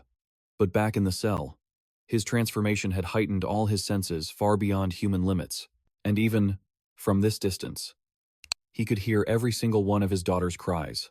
He leaned his head back against the cold wall, a look of absolute powerlessness etched on his face. Bound and imprisoned, there was nothing he could do to comfort her. Just then, soldiers opened the door. "Jamin, the colonel wants to see you." Cut to a new scene. A firm hand stabs a finger at a circled location on a map. The colonel was in the middle of a mission briefing. About 30 minutes ago, our sonic sensors picked up multiple life signs from the collapsed downtown station. Survivors. But they also detected something else. An unknown frequency. One we've never... The key to this operation is speed. We go in fast, and we get out faster. A large force would only slow us down. That's why I'm only sending an elite unit for this plan, consisting of me and you. The colonel finished speaking, gesturing to the man across from him. By now, the dozens of ropes binding the prisoner had been cut away, but a monstrous chain still shackled his hands as he stood exactly where the colonel pointed. The officer continued, "Is your offer from yesterday still valid? That, to protect your daughter, you would do anything for our 2nd Brigade. And now, can you prove those words?" As soon as he finished, the chains wrapped around the man's arms shattered from a powerful flex. They exploded into 100 pieces that flew everywhere. The 2 soldiers beside him broke into a cold sweat, frozen in terror. They were thankful they hadn't taunted him on the way here. He didn't waste words, and asked only one question. "So when are we leaving?" A savage, triumphant grin spread across the colonel's face. And with that, Zhang Senling was sent into a zombie nest, ruled by 2 beasts. The scene changes. At the train station the 2 were headed for, countless civilians were sitting in long lines, huddled against the walls. A child, bored and restless, began to playfully bother the people around him. "Dajun? Stop that." The man next to them hated kids. "This brat is so loud. It's already suffocating in here. This is so irritating." An old woman nearby tried to help the mother. "Sigh, he's just a child. What does he know? Don't be so hard on him." Knowing he was being unreasonable, the man clicked his tongue and angrily turned away. Tch, what a pain. The child looked up at the ceiling and saw something. "Mommy, mommy." The mother was puzzled. "What is it, honey?" A horrifying scraping sound echoed down from the ceiling. A strange, pitch-black figure with a human-like face came into view. Its eye sockets were dark, empty voids. It stared down at the mother and child and smiled. A second later, a brilliant red light flared from the hideous monster's eyes. It bared a terrifying set of sharp fangs. High above the station, swarms of zombies crawled about, hunting for their next meal. Every single one of them was a bizarre, twisted figure. Some had mangled arms, while others had their heads twisted a full 180 degrees backwards. A bright light shone directly into the face of a zombie, with a rotting jaw. The light came from a heavy vehicle encased in steel plates. The vehicle sped forward, flattening every zombie that blocked its path. Inside that truck, our station rescue team, our 2 monsters, sat waiting. "My truck is much better than that steamroller of yours, right?" The man held a datapad in his hand. The steamroller has immense destructive power, but its mobility is indeed very poor." Hearing his comrade's critique, the colonel pouted slightly. "Humph. How boring." "Oh, right. This time, speed is survival. That's the core of this plan. Because of some unexpected variables, there are 2 things we need to be aware of. The first is a total collapse. The entrance is gone, and the subway tracks are blocked too. Second," he said, pointing at the monitor, "this is an electromagnetic wave from an unidentified source inside a sealed space. It's down there with a lot of survivors, which means we can't afford to be delayed by even a single second." The colonel then pointed to the top of the screen. "This station has a wide ventilation shaft. Fortunately, it's still usable. We'll enter the underground through that vent and quickly rescue the survivors. That's the key to this operation. We have to save all of them, leaving no one behind. Understood?" "No." A single word from beside him cut through the colonel's momentum. The man held the control panel, his expression deadly serious. "This operation will fail." The colonel, furious at having his quick planning ability insulted, snapped. "What did you just say?" The man continued. "The rescue operation at the subway station. Although the timing is a bit different, there's always one common event. That is, the colonel always comes up with the best possible plan. But until now, the number of people rescued in this operation is 0. Deep beneath the station, Da Jun's mother was hanging upside down. She slowly opened her eyes after a dizzy spell. After getting a clear look, she saw that everyone in there was wrapped tightly by the feet in something like spider silk and hung upside down from the ceiling. Seeing such a strange sight for the first time, she couldn't say anything but utter one sound. Huh? After regaining some composure, she looked around frantically once more. How did I end up in this situation? What the hell is going on? Unconsciously, the mother's habit of holding her child made her jolt in realization. She struggled more and more violently to get a better view. Da-jun? Da-jun, where are you? Because of the strong vibrations, the silk thread broke, causing her to fall to the ground. Before she could even check if she was injured, she immediately sat up. Da-jun. Choi Da-jun. Her loud shouts woke the people around her, and they began to break their own bonds and fall. The middle-aged uncle who hated children was sitting next to her earlier. Now, he was tied so tightly by the spider silk that he couldn't break free. Hey you, please untie me. She immediately rushed towards him, because he was currently the highest up, with the best view. Moreover, he had seen her son before. Sir, please, you know my son, right? Have you seen my Da-jun anywhere? Being asked about a kid in this chaos, his face twisted in rage, his hand throbbed with pain. What a pain. How should I know? I don't even know why I'm up here in the first place. What are you all gawking at? Get me out of this, now. Beside him, the old woman who had warned him before suddenly appeared. But this time, the smile on her face was chillingly unnatural. She began to crawl towards him, across the spiderwebs. He saw the old woman coming, but her bizarre expression made him hesitate. He held back from asking for her help. You're that meddling old lady from before, aren't you? What are you doing up there? A familiar, ominous red glow began to radiate from her eyes. Her eyes bulged wide open, and her jaw unhinged like a serpent's. Her head swelled to the size of a large washing machine. Then she lunged at him. The crowd below watched the horrific scene, frozen in sheer terror. The only sound was his blood-curdling scream echoing through the station.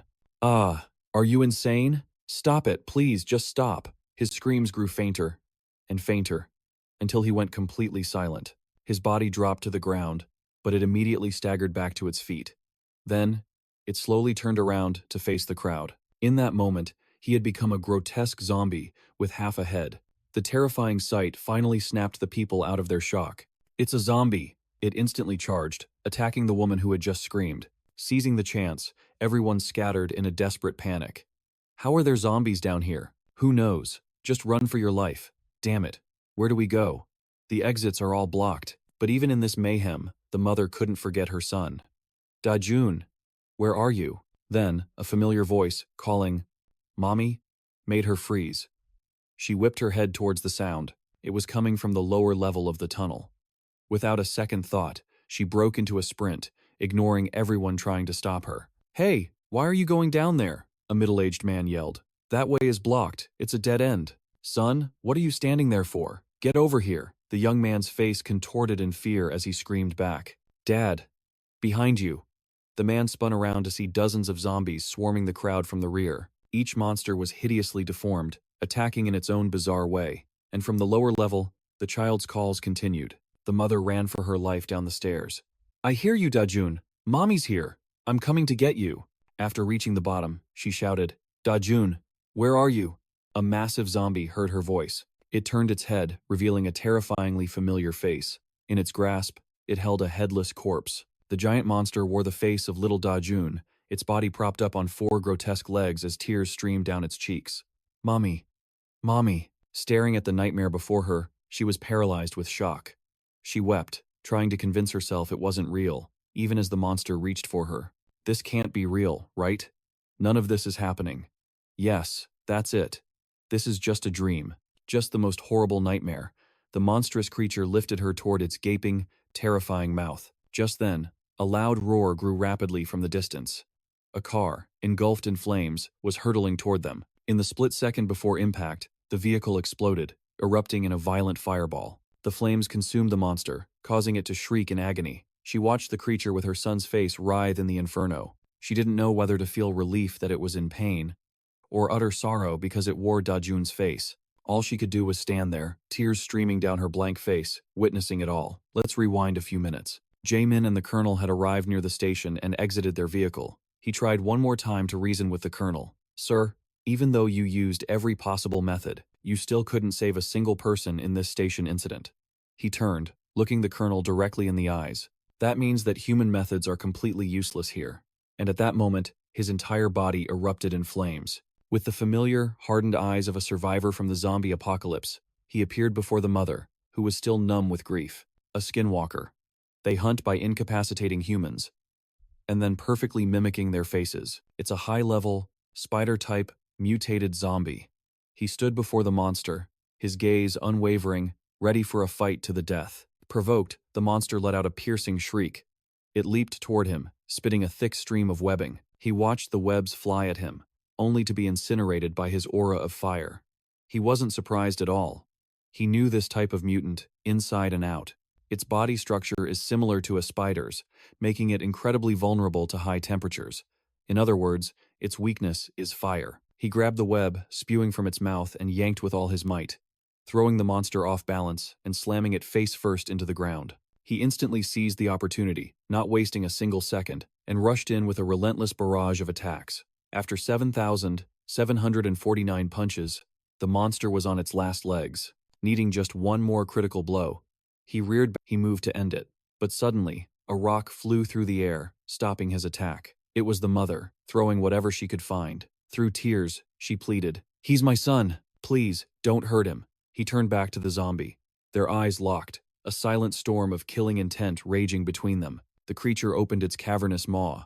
It inhaled with such force that a powerful gust knocked him off balance. The sheer force of it sent the mother tumbling to the ground, but he instantly corrected his stance, landing firmly on his feet, staring down this monster, one with both brains and brawn. He knew this fight was going to be tougher than he imagined. The brief opening was gone. The monster lunged, its jaws wide, aiming to devour him in a single, brutal bite. But the flames had taken their toll. Despite his rapid regeneration, scorched blood was now flowing to his brain. A wave of dizziness washed over him. As the beast closed in, his eyes began to close. He thought, this was it. He couldn't go on. But then, an image of his daughter, Damy, appeared in his mind. Her voice echoed, "No matter what anyone else says, I'll always believe in you, Dad, so hold your head high." Her words reignited his fighting spirit. He gritted his teeth, pushing through the dizzying pain with everything he had. He slammed his own head into the ground, trying to clear his vision. It wasn't enough. He did it again, even harder. Just as the monster loomed over him, he unleashed a devastating uppercut that connected squarely with its jaw. The creature outweighed him 100 times over, but it was no match for his mutated strength and blazing will to fight. The impact sent it flying backward. It cried out in agony, "Mommy! Mommy!" He leaped into the air, delivering a brutal kick to its weeping face. Wrong. Suddenly, the zombie's body began to bloat. Bizarre fluids erupted from every inch of its skin. In an instant, its face twisted and aged, transforming from a young boy into a withered old man. He stood over it, watching. "That disgusting wail," he growled. "That's the kind of sound you should be making. And from now on, the only thing coming out of your mouth will be screams." As he spoke, flames erupted around him. He looked down with terrifying eyes. The sight of this fearsome enemy finally struck terror into the zombie's heart. It shrieked, clutching its head in fear. He seized its arms, snapping them outward to stop it from flailing. Meanwhile, in another part of the station, a group of civilians desperately barricaded a door, trying to hold back the undead horde. "Push harder, keep it shut. If that door gives way, we're all dead." Are those things really zombies? They don't scream like the others, and their faces are so twisted. A father snapped at his son, who was talking instead of pushing. "Shut your mouth and help us hold the door." Then, black smoke began seeping through the cracks in the door. "What is that?" Cough, cough. "It's smoke. It looks like there's a fire outside." Someone cowered in the corner, holding their head. "This is it. We're all going to die here together."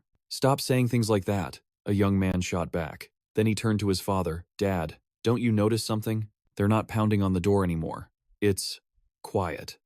But after all that abuse, the hinges finally gave out. The door crashed to the ground, and everyone screamed in terror. "The door's down.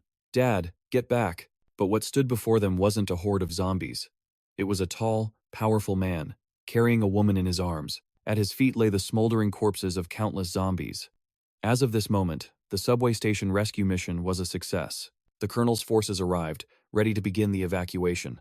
The colonel looked on, amazed that one man had turned the tide of the entire operation. A proud smile spread across his face. The light of dawn broke through, bringing with it a new hope for all the survivors. The final count of survivors in the station was 37, an incredible number, considering they were in a completely isolated space, trapped with high-level mutant zombies. Saving nearly 40 people was nothing short of a miracle. Just then, a soldier discovered a strange cocoon. When he opened it, he found the mother's young son, alive and well. Suddenly, one of the soldiers felt a sharp sting on his neck. He wasn't sure what it was, and quickly dismissed it as nothing important. With the mission complete, everyone returned safely to base. They gathered together to celebrate their hard-won victory. No one saw him as a monster anymore. Instead, they hailed him as a hero. A soldier next to Cha-Hae started clapping. "I knew teaming up with that guy would have its perks," he said. "But I never imagined it would be like this. Absolutely incredible." Cha-Ji scratched his cheek, completely baffled. Wait, was he always this powerful? If so, why was he so adamant about joining our squad in the first place? And why did he act so obedient? Colonel Pun clapped his hands together, booming with laughter. He passed. He absolutely passed. Ha ha ha. Behind the cheering crowd, his precious daughter, Damy, slowly made her way forward. Her eyes fixed on the wounds that covered his body. She hid her pain and wrapped her arms around him in a comforting hug. The official report for the subway station rescue mission was filed. Total personnel identified: 52. Fatalities: 15. Number of wounded: 12. Final number of survivors: 37. The mission was a resounding success. But in the infirmary of the 2nd Military District, a dark omen was taking root. A soldier brought supplies to his ailing comrade. Trouble was brewing. Ever since the operation ended, he's been coughing non-stop and sleeping all day. "Just try and get some rest. I'll bring your medicine later." "Sergeant?" And with that, the soldier quietly shut the door, leaving the sergeant to his uneasy slumber. This was the soldier who had sustained that bizarre wound. During the rescue mission in the subway, a strange mark had appeared on his neck, as if a parasite had burrowed deep inside. In an instant, the soldier's face began to twist gruesomely. His eyes bulged, blood red and wide, his jaw unhinging like a serpent's, contorting a once familiar face. Meanwhile, as dusk fell, the victory celebration raged on. Damy and her mother joined the others in the camp, their cheers and laughter filling the air. It was as if the apocalypse had never happened. The colonel held a can of beer, roaring with laughter. "Ha ha." He was currently sitting and talking with Ju. "From the moment I met you, I knew you were destined for great things. But I never imagined you'd do this well." He clapped Ju on the shoulder, his voice booming. "Keep it up. A day like this calls for a real celebration, don't you think, Ju? But let's just stick to one can. If we get wasted, it would be a disservice to the memory of those who fell, wouldn't it?" With that, he held up his can, offering a toast. "Let's raise them high. For those who escaped this hell before we did, and for us, the ones who are going to survive until the very end." Ju clinked his can against the colonel's, but a heavy weight settled in his heart, making it impossible to enjoy the party. So he decided to ask him directly. "Why haven't you asked me anything, sir? How I knew for certain that your plan would fail? Or how I turned into this monster? Aren't you the least bit curious?" The colonel lowered his can. "I already know, and frankly, I'm not that interested. In some dusty old tale, the past is the past. I've got no time for yesterday's news." He took a long swig, ignoring Ju's worried and confused expression. "What interests me is the will to save everyone, to get them out of this hell. These people right here, they're all I care about protecting." Hearing those familiar words echo from his past lives, Ju looked at the man and smiled with relief. He raised his beer. "Colonel, you haven't changed one bit, have you?" The colonel was puzzled by his strange comment. What the hell are you talking about?" But Ju continued. "It's nothing, sir. Let me ask you this." The colonel interjected. "You said the next destination is Daon, correct? So why are you still here? With your abilities, you should have been there by now, shouldn't you?" Ju looked down at the ground. "Because I still have things to do in this brigade." His expression hardened as his mind drifted to the memories of past lives. "Every time I've rushed into things, the result has been catastrophic." The colonel looked at him and asked, "It's because of that, isn't it?" Ju was stunned, thinking the colonel had discovered the truth about his body. "How? How did you know?" The colonel continued. "I can see it on your face. The most precious thing in the world, but also the hardest to control. A child." So, the colonel still didn't know the truth. Ju quickly changed the subject. To escape the conversation, he glanced around. "Come to think of it, I haven't seen Captain Cha anywhere. Where did she disappear to?" At the mention of her name, the colonel instantly froze. Hearing Ju's words, he angrily chugged the rest of his beer. It seemed the colonel had some kind of problem with Captain Cha. Damy approached him. Dad, I'm going to head in. I'm a little tired today. Joo stood up to walk with his daughter, turning to the colonel. I'll be right back. Seeing her father's overprotective nature, Damy refused. You don't have to. I'm not a little kid anymore. But Joo was determined to protect his precious daughter. It's dark. Let me walk with you. The colonel watched the father and daughter leave, his expression unreadable as he gazed at Joo's daughter. He took another drink. So he's capable of making a face like that, huh? Then again, it's not so strange. After all, he is a father. For his own past life lover to have a father so young and powerful, that's quite an interesting twist. Isn't that right? Da-on? He closed his eyes, his resolve hardening. I'm sorry, Joo. I can't let you go so easily. Because thanks to you, I can finally set my plan in motion once more. The plan that I, Chapin Ho, have been nurturing for so very long. A soldier appeared before him. Colonel, sir. Thinking it was more beer, he instinctively held out his hand. Ah, more already? Hand it over. But his face twisted into horror when he saw the soldier before him. The man clutched his neck in agony, his face pale and drenched in a cold sweat. He reported with a panicked gasp, Colonel, we have a massive problem. At that same moment, Joo was escorting his daughter back to her room. He looked down at her, the colonel's words from earlier replaying in his mind. The most precious thing in the world, but also the hardest to control. A child. Damn me. Dad needs to ask you something. Are you scared of me? Even though I look completely different now. But damn me didn't hesitate for a single second. She had accepted his transformation so easily. Damn me. Aren't you scared of me at all? Damy finally answered. Of course I am. A wave of sheer terror crashed over him. Every single day, I live in fear. Fear that one day, you'll be the one to kill me. But I can't pretend anymore. Tears streamed down Damy's face. Just tell me the truth. Her eyes narrowed, her teeth grinding with fury. Where is my real father? You damn monster. A gentle touch on his shoulder and a soft voice. Dad? It pulled him back from the brink of his spiraling nightmare. He saw Damy, her face etched with concern. For a moment, he was utterly speechless. Damy spoke again. Were you about to say something? You look like you're a million miles away. Gazing at his daughter's face, he realized with a wave of relief. It was all just a phantom. A waking nightmare. He forced an awkward laugh. It's nothing. Damy started walking away with a sigh. You're so lame, Dad. But then he noticed Damy's coughing fit. His worry spiked. Why are you coughing so much? Did you catch a cold? Damy herself seemed confused by the persistent cough. I don't know. It just won't go away. Her coughing intensified, fueling his anxiety. Good grief. Why are you dressed so lightly? Get inside. I'll grab you some medicine. But before he could finish, his eyes shot wide open, fixed on something terrifying. A sudden thud made her turn around, puzzled. There, right in front of her, was her father. His face was a mask of fury, teeth bared, as he lunged straight for her, hands raised to strike. Seeing this terrifying sight, Damy panicked. She instinctively squeezed her eyes shut, throwing her arms up to shield herself as she let out a scream. When the moment of terror passed, she slowly opened her eyes. Her father was right beside her, his hand clenched tightly around something. She had no idea what just happened, but his violent lunge had left her shaken. Dad, what was that all about? He stared down at his palm. It was a mosquito, but its shape was bizarre, unnatural. Something was very wrong. Every instinct screamed that this creature was dangerous. It was that primal urge that had made him lunge to protect Damy. Just then, the camp's PA system blared to life. Code black. Code black. All personnel, evacuate immediately. Attention! This is not a drill.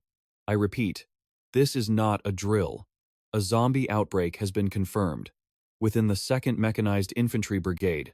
Meanwhile, Colonel Chapun Ho watched in horror as the soldier before him screamed in agony, his body twisting into unnatural shapes. With years of battle-hardened experience, the colonel knew instantly.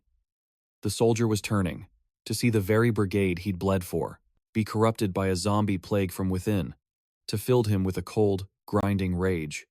His mind flashed back to his conversation with Jay Minotaur. That's the name I gave that four-eyed variant.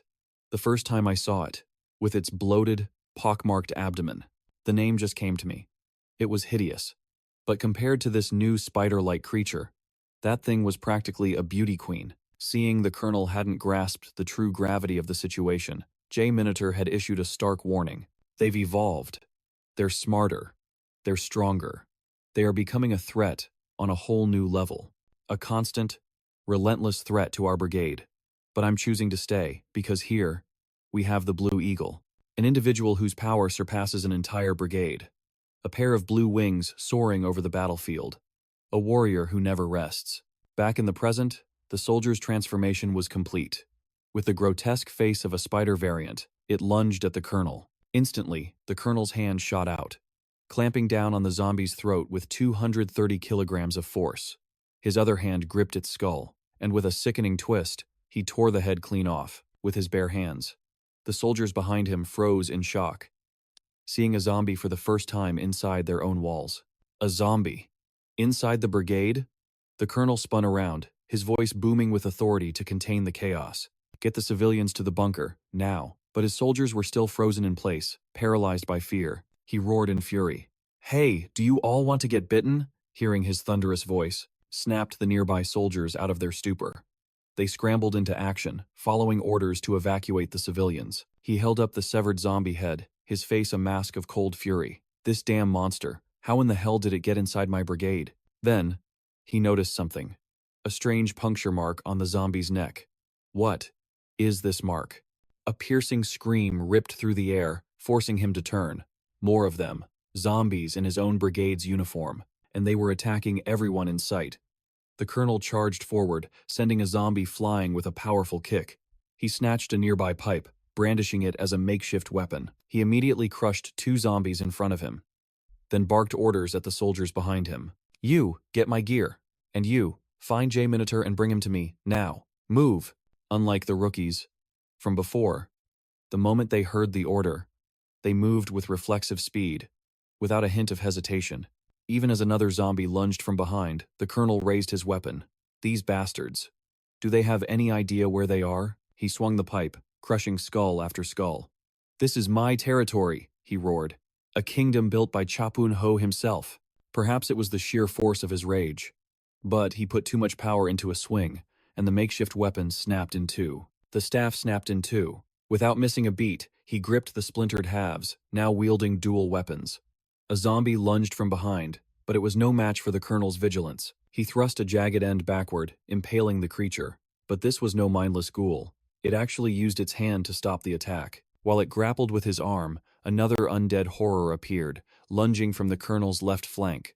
In that horrifying instant, Yoo Min suit's warning echoed in his mind. They were evolving, getting smarter, and using tactics to hunt. A furious, beast-like roar tore from his throat. Outside the shelter, the alarms blared a chilling message.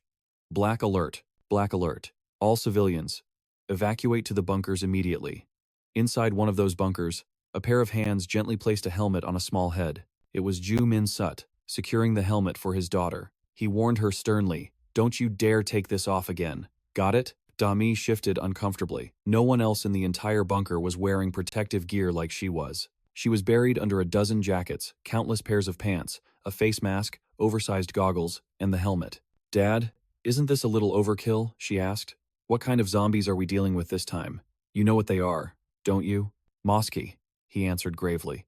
"They're a micro-zombie strain that look just like mosquitoes. Once you're bitten, the incubation period varies, but the end result is always the same. You turn." His gaze fell to the hand that had crushed one of the mosque just moments before. He clenched his fist in frustration. In all his 99 past lives, he had never once encountered a mutation like this. But so what, he thought, gritting his teeth. Like hell, that's going to stop me. That was no excuse to hesitate, not for a second. Yoo Min Sut, his inner voice warned, if Damy dies, everything is over. The mosque swarming outside were just the beginning. They were only extensions of a far greater threat.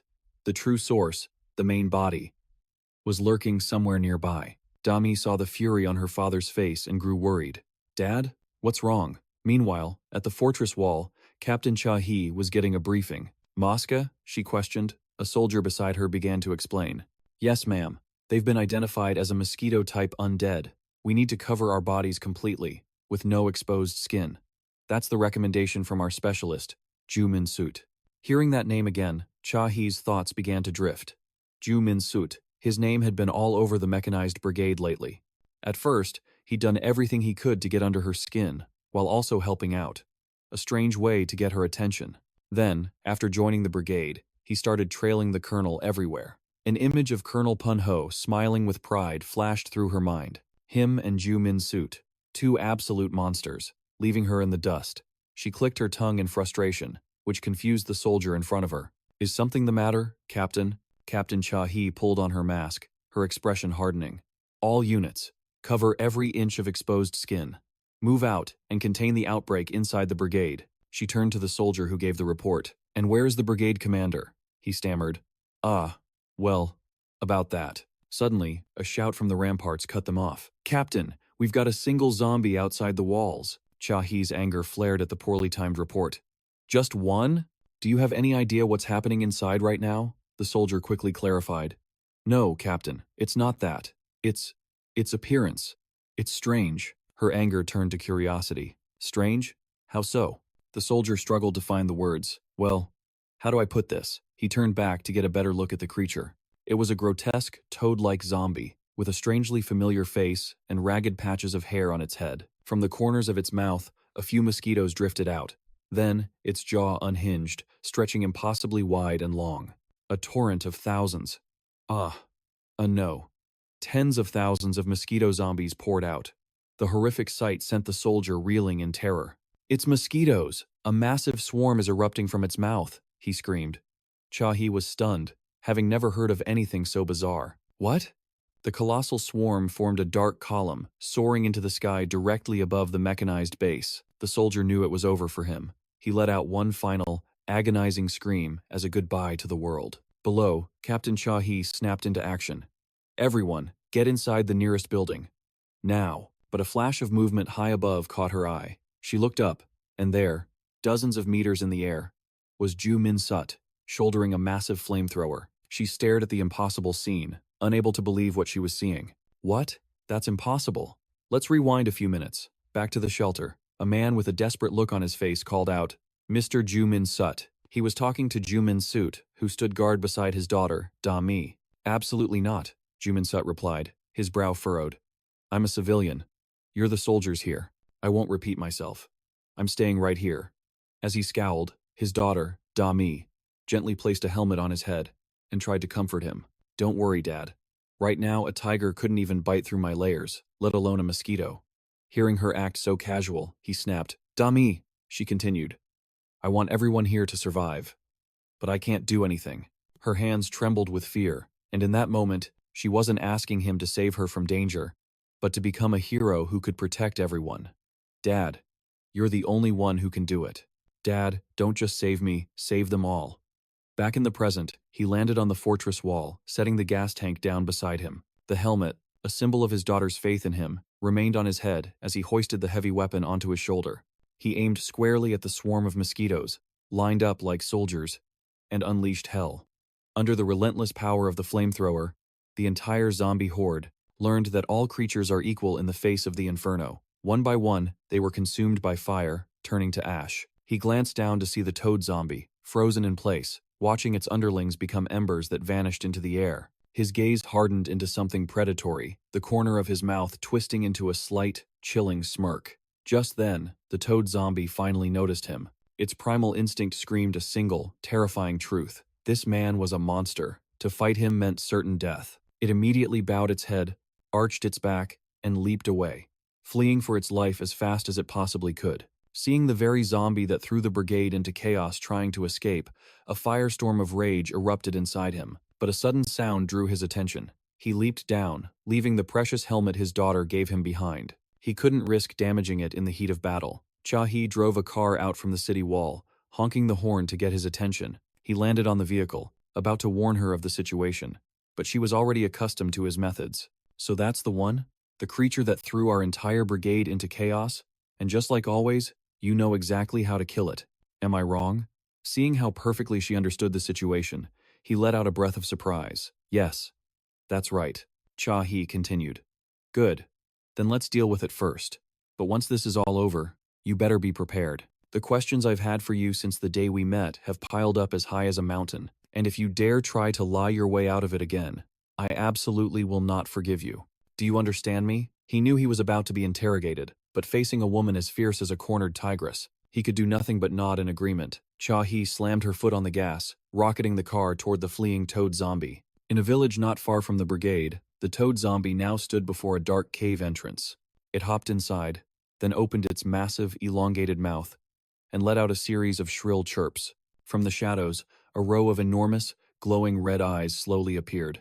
The eyes drew closer, revealing a horrifying set of massive teeth. It was a giant serpentine monstrosity, with a face like a bald old man with long hair, 5 huge eyes in a line, and a mouth that was instantly reminiscent of Slender Man. By copying corpse parts to create high-level subordinate zombies, its main body could remain hidden in the darkness. It typically lurked in places like caves or tunnels, making the true entity incredibly difficult to find.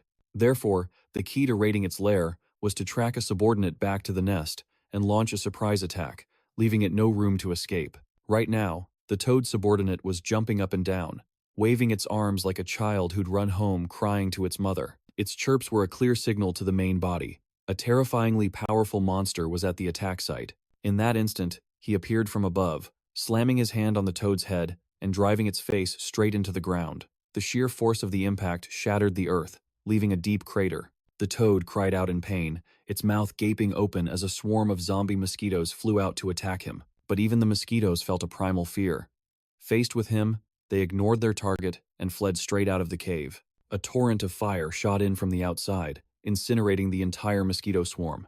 It was Cha-hee, armed with a flamethrower. She stood guard at the cave's mouth, blocking their only escape route.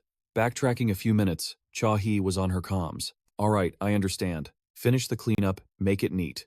After ending the call, she turned to him. "I hear the brigade is already in the final cleanup phase. The civilians, and your daughter, are safe now." Hearing this, he was certain that even if a new problem arose, it would be handled swiftly thanks to their decisive and flexible response. It was all possible because of a strong, talented leader. That's precisely why he'd come to Colonel Cha Pun-ho's brigade in the first place. "Thank you for letting me know," Cha-hee replied. "Don't thank me. You're the one who saved them, after all. The zombie suppression mission went so smoothly because of your accurate countermeasures right from the start, and I hear that was all your decision. So how on earth do you know so much about these mutated zombies?" He looked down at the toad zombie crying before the cave entrance, cutting Cha-hee off mid-sentence. "It's not over yet. If we don't kill the main body, the brigade will be in danger all over again."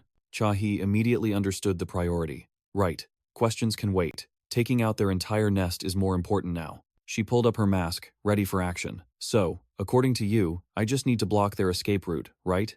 He confirmed. "That's right. The key is, you can't, leaving them no room to escape." He rose to his feet, but it wasn't enough, because their greatest trait was their terrifying, mass reproduction. It continuously cloned itself. And with each spawn, the numbers were so vast they were impossible to estimate. Worse still, they formed a single, biological hive mind. Even if the main body was killed, as long as a single clone survived, the strongest among them would simply evolve to become the new alpha. Cha-hee witnessed this absurdly overpowered ability. How could anyone possibly exterminate them completely? Unless they were all gathered in one place and annihilated at once. But that would require immense firepower and meticulous planning. Was there truly no other way? But then, she instinctively recalled all the times she'd fought alongside him. "Maybe this time is like all the others. You have a way to wipe them out for good, don't you?" He replied. "That's right. The method to completely destroy them is actually very simple. You just trap them all and kill them over and over until not a single one is left breathing." He then walked to the cave entrance and swung a heavy blow against the wall. A powerful shockwave ripped through the stone, shattering its structure. The entire wall immediately collapsed, as if a mountain-destroying bomb had just been detonated. The cave was now a completely isolated space with no exit, trapping the entire nest inside. A slider nest with hundreds of thousands of creatures. And him, alone, remembering the day the zombie outbreak began. In the heart of the mechanized brigade, his fellow soldiers had suddenly turned into zombies. For reasons no one understood, the remaining soldiers froze, terrified of fighting the comrades they'd faced life and death with. But the most immediate threat was closing in on his daughter. He saw her trembling hands, the absolute fear in her eyes. A primal rage ignited within him, and his gaze filled with murderous intent. "Good. You're all in here. Not a single one is missing, right?" But I'm afraid that simply slaughtering every last one of you won't be enough to quench the inferno of rage burning inside me. With the face of a savage beast, he plunged into the battlefield, preparing for a life-or-death struggle against the entire Slider hive. Outside the cave, Cha-Hei stared at the rubble he had created with a single strike. Witnessing his true power for the first time, Cha-Hei clenched her fists. This crazy bastard. What in the world is he? She remembered the first time she met the colonel in his office. From this day forward, we have to support Yoo Min, the colonel explained. Don't you understand yet, Yoo Min? He doesn't just belong to our brigade. He is humanity's answer to the zombie plague. Back in the present, her radio crackled to life with urgent calls. Captain Cha-Hei, please respond. Captain Cha-Hei, what is your position? The sound snapped her back to reality, and she immediately answered her radio. What's the situation? After hearing the report from the other side, she was completely stunned. What did you say? Time flashes forward to the next morning. The sounds of battle from within the cave had been raging non-stop. Cha-Hei was no longer there. She had left long ago. The chaos continued until sunset that day, when a hand burst forth from the pile of rubble. 18 hours, 26 minutes, and 34 seconds had passed since the cave was sealed. Yoo Min emerged from the wreckage, his body covered in wounds and blood. Inside that sealed cave, the number of clones the Slider had spawned, and that he had slain. A grand total of 7,127,446 entities, all of them annihilated by a single man. A human being who had transcended humanity. Yoo Min stood up, his body contorting unnaturally. After the brutal war inside the cave, in a mere instant, his broken arm snapped back into its original state. His shattered legs became whole again, as strong as if nothing had ever happened. That day, a report was filed in the military's Red Alert operations log. Casualties, 21 dead, 19 wounded. The cause, Slider specimen parts. In total, 7,027,446 clones and 1 alpha individual. Result: all targets completely eliminated. Flashing back to the previous night, Captain Cha-Hei stood frozen, unable to believe her eyes. After composing herself, she spoke. Colonel Cha Pun-ho. The man before her was her colonel, splattered with blood. Yet, the only visible injury was a single bandaged wound on his left arm. He was sitting on the stairs like a giant child, casually eating a bag of chips. What's with that look on your face? You see a ghost? It turns out, after hearing on the radio that the colonel was in danger, she had immediately rushed back. But the radio. It clearly said Colonel Pun-ho was in grave danger. The colonel seemed a bit surprised to hear he'd been in danger. Oh? Then he burst out laughing so hard his jaw nearly came unhinged. Haha, so, that's why you're making that face? It's priceless. This is the same kid who ignored my orders yesterday, raising hell and getting her feathers all ruffled. Are you worried I was going to die now? Turns out you do care about me after all. In that moment, all of her frantic worrying felt like it had been thrown to the dogs. She was outmatched and outranked. All Cha-Hei could do was stand there, trembling with suppressed fury. A nearby soldier explained the situation. Our colonel held off the zombies in this square without a single decent weapon. He stopped the entire horde with nothing but his bare hands. Thanks to him, every last civilian was evacuated safely. The colonel just laughed heartily and explained, got a little banged up, that's all. It was a close call though. I'm not as spry as I used to be. He stormed off in a huff. That monstrous old man. Why was I even worried about him? The colonel called after her. I can hear you, you know. Is that any way to speak to a superior officer? But suddenly, the colonel realized something was terribly wrong and called her back. Wait a minute. Why did you return alone? Where's Jin-suk? And that original toad monster? Is it dead? He didn't answer right away, lost in thought. She recalled what the colonel had told her, that Jin-suk is humanity's answer to the zombie plague. And now, I think I'm starting to understand. Back in the present, at the brigade's main gate, everyone gathered to welcome their returning hero. Jin-suk looked up at them, a charming, heroic smile on his face. To show her gratitude, the next morning, Cha-Hei nervously practiced how she would give him a can of soda. It's gotten hotter lately, hasn't it? Haha, I saw this fall out of your bag. Isn't it yours? I just found it on the road, so you can have it. Realizing she sounded like a schoolgirl with a crush made her furious with herself. Ugh, I can't do this. This is way too embarrassing. With that, she leaned against the railing, hiding her blushing face in her hands. This is driving me crazy. How am I supposed to act natural? Two soldiers nearby noticed her strange behavior and started whispering. Isn't that Captain Cha-Hei over there? What in the world is she doing? The other one understood immediately. But it probably has to do with some love rival. Who knows? Not my problem. Cha-Hei, lost in her own world, kept debating with herself. Maybe I just shouldn't give it to him. Yeah, that's right. He lies to me all the time. Why should I give him anything? Besides, he's not even that good looking. But then an image of his charming smile flashed in her mind, and her resolve crumbled. Well, just saying a quick hello couldn't hurt, right? I mean, it's a fact that Jin Suk saved the entire brigade. Just then, she looked down and saw him talking with the colonel. So she immediately rushed down. A wave of relief washed over her. The colonel's timing is perfect. With 3 of us here, it won't be so awkward. I've got to give this to him now. But as she approached, she overheard their conversation. The colonel was speaking. What did you just say? Jin Suk's reply was chillingly direct. Tonight, Damy and I are leaving this place. Hearing those words, Cha-Hei froze in her tracks.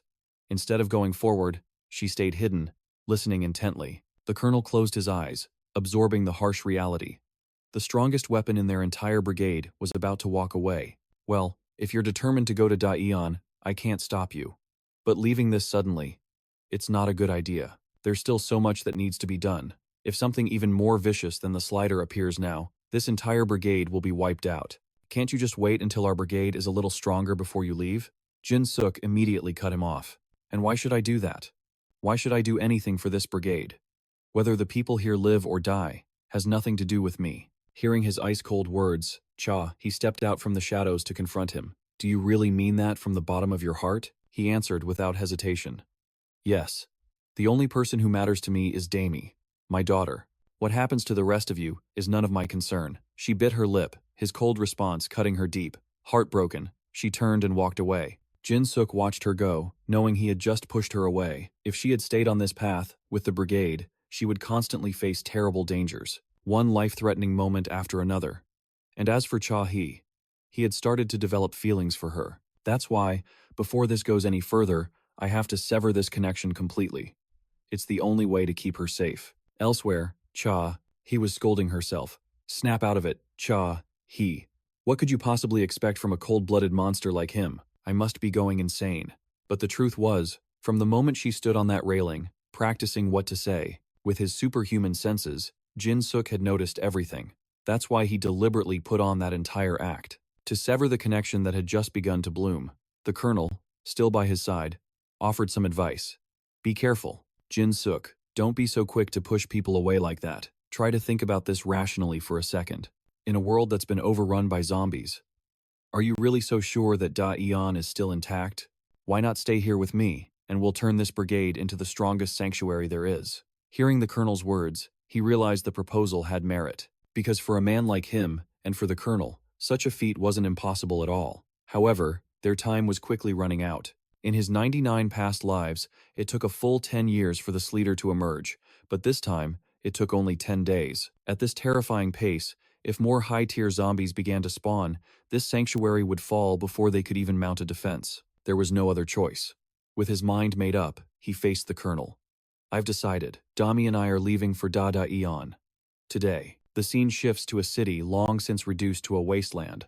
Suddenly, a massive bud bursts forth from the cracked earth. It was a grotesque flower-type zombie, its petals covered with hundreds of watching eyes.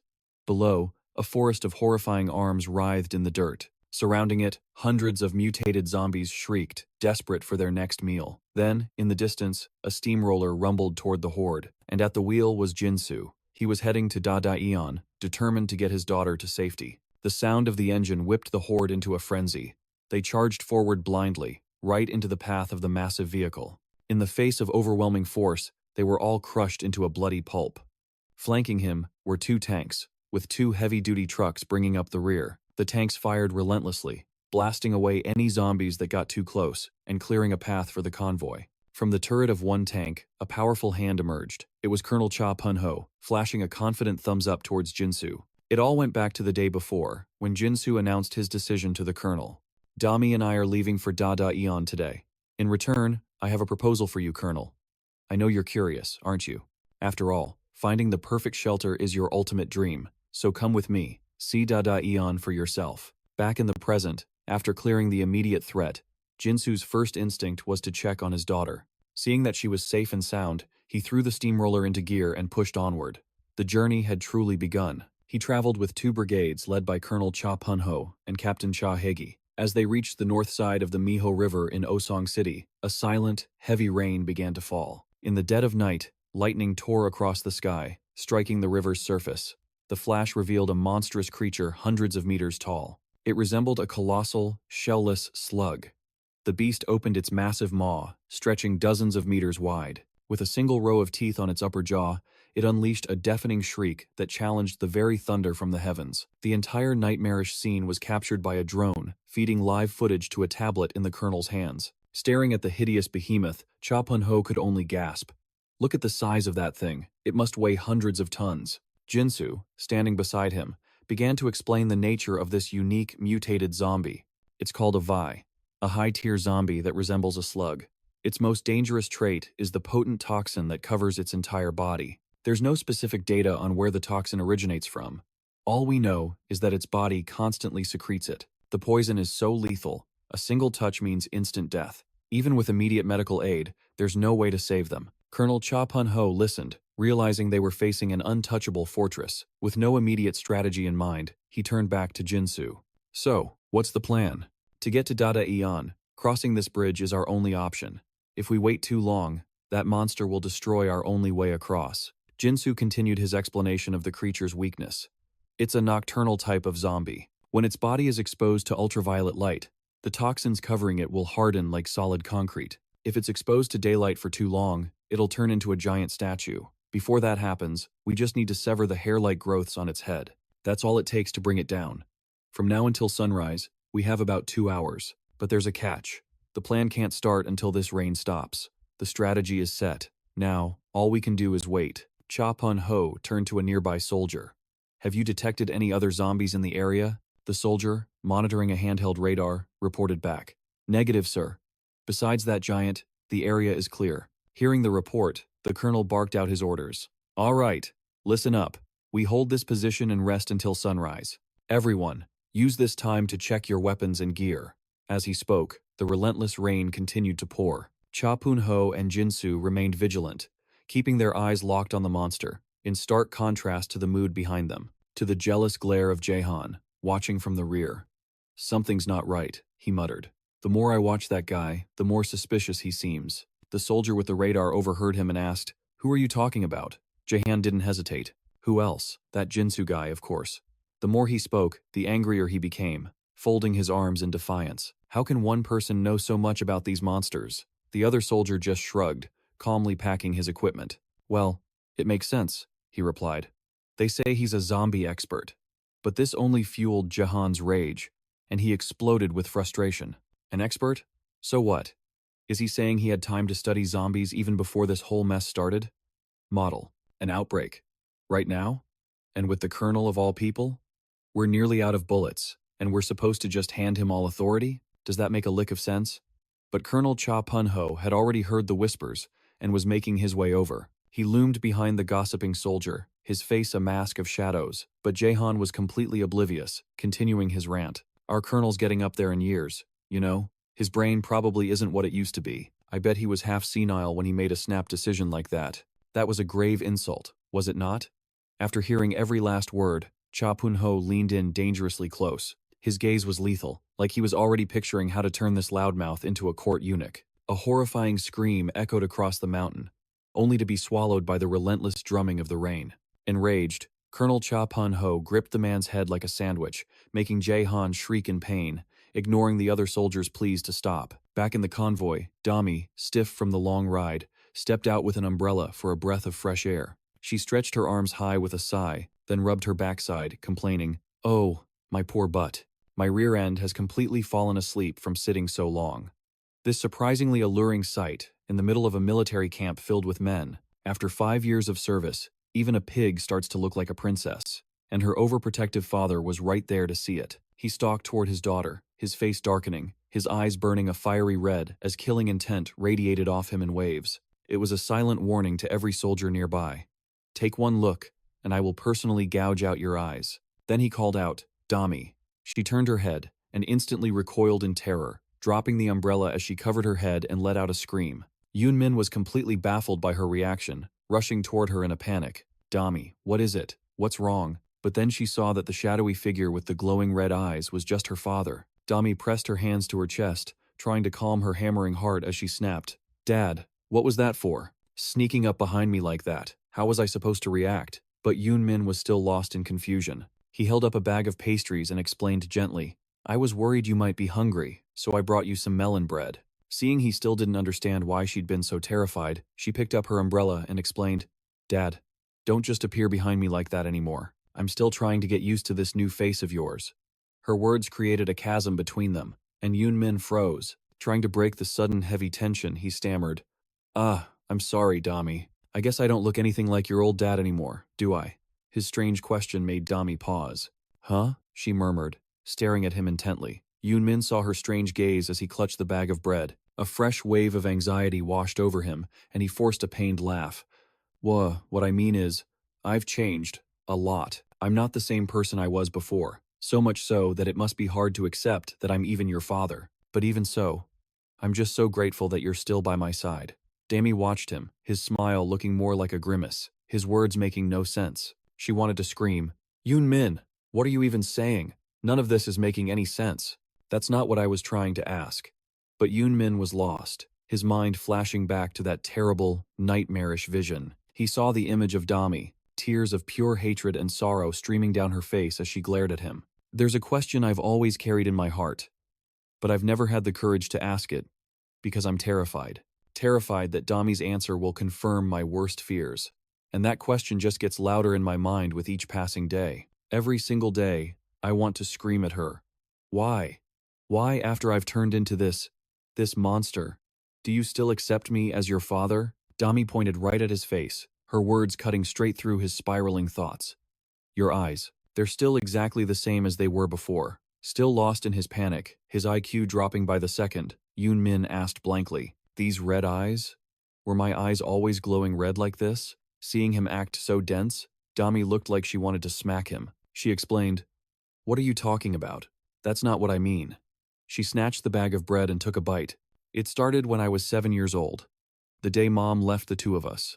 From that moment until now, your eyes have always looked that way, as if you're looking at the most pathetic child in the entire world. That look that always seemed to be apologizing. A look I grew to absolutely hate.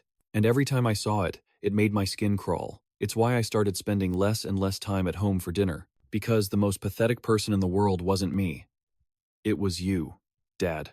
2 weeks before the zombie apocalypse began, the front door opened. A massive, blood-drenched figure was standing there. At first, I was horrified by the glowing red eyes of a zombie.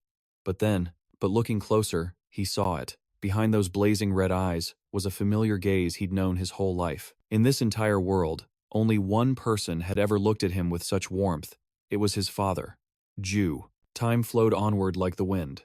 As the sun reached its peak, the monster Vicat absorbed enough UV rays and turned to stone. It stood frozen solid beside the bridge. Seeing the plan was finally in motion, Cha Pun-ho immediately gave the order over the radio. With his command to open fire, a storm of tank shells was unleashed, each blast erupting across the creature's body. But because its body was completely petrified, it could only stand there and endure the agony, letting out a piercing, horrifying shriek. At the same moment, Yoo Min vaulted from beneath the bridge, landing before the zombie. He kicked off its head, using it as a springboard to launch himself higher. He swung 2 axes behind his back, preparing to play barber for this giant monster. With monstrous strength, Yoo Min's suit brought the axes down hard on the zombie's skull. Jahan, the same man who'd been so hostile just yesterday, now stammered in utter disbelief. This is impossible. Cha Pun-ho appeared right beside him, patting his helmet to share his confidence. I understand why you doubted Minsuit. But Jae-han, do you think this is a time for doubt, or a time for faith? Across from them, the monster took the full force of Ji Minsuit's devastating finishing blow, its head splitting clean in two. It instantly lost all senses and control over its body, crashing lifelessly into the river below before it could even comprehend its own demise. With the image of a man with godlike power standing over the beast's corpse, Cha Pun-ho smiled with even more certainty as he continued. Living in this apocalyptic hell, the only thing we can do now is put our absolute faith in him. We have no other choice. Ji Minsuit's eyes narrowed slightly, a dark premonition washing over him. He remembered his 99th life, and the number 1 that had appeared above his head. 378 days after the zombie outbreak began, he was there, disheveled, clutching the lifeless body of his daughter, Damy. Before him was Daeon City, the very place where he had once lived safely to old age in that 99th life. And now, in his 100th life, it had only taken a mere 14 days since the zombie apocalypse began. He had finally brought Damy to Daeon, the one place Yoo Min desperately yearned to reach, to live out their days in peace, just as he had before. I rewind time to 11 days prior. It was day 3 of the zombie pandemic in the Useo district of Daeon City. A zombie, after taking a barrage of lead and a final critical shot to the forehead, collapsed to the ground, its long tongue lolling out. A military-grade boot stomped down hard, ensuring that even in death, the zombie would find no peace. An announcement crackled over the radio. All hostiles have been neutralized. A squad, geared up from head to toe in full tactical equipment, returned from their completed mission.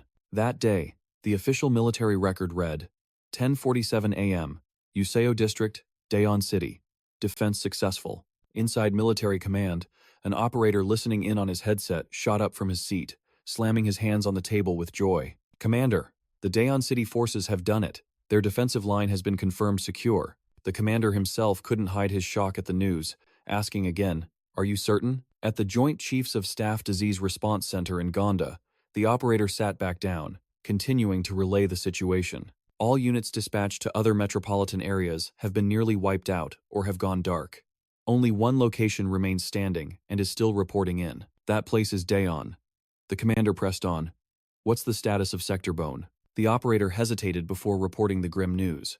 After hearing them say, "Hold your position," over the radio an hour ago, I haven't been able to contact them since. Hearing this, the commander's guts twisted in fury as he slammed the table and roared, "Damn it, another fallen line." He shut his eyes and grit his teeth, trying to accept the bitter truth. He thought, the zombie plague is spreading too fast. At this point, our military is almost powerless against this disaster. In front of him was a map, displaying the danger level of every region. He scanned the data, muttering, "How can we possibly fight against the thousands, no, millions of zombies appearing all over the country? Could this truly be the beginning of the end for our nation?"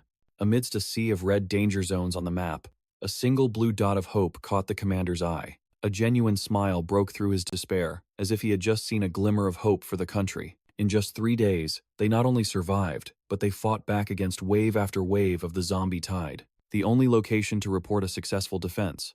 Or perhaps I should say, this is exactly what I expected from the colonel, known as the Blue Wing. Back in the Useo district of Daeon province, the soldiers who had successfully completed their mission stood in perfect formation, awaiting their next orders. One of them keyed his radio and began, "This is Alpha. We request to expand the operation to Yusan County, pending headquarters approval." After hearing the report, the commander squeezed his eyes shut, lost in thought. Because one reckless move right now could spell disaster for the entire army. With his eyes still closed, as if wrestling with his decision, he finally gave the order. "This is command. We approve. Alpha, complete the mission. At any cost."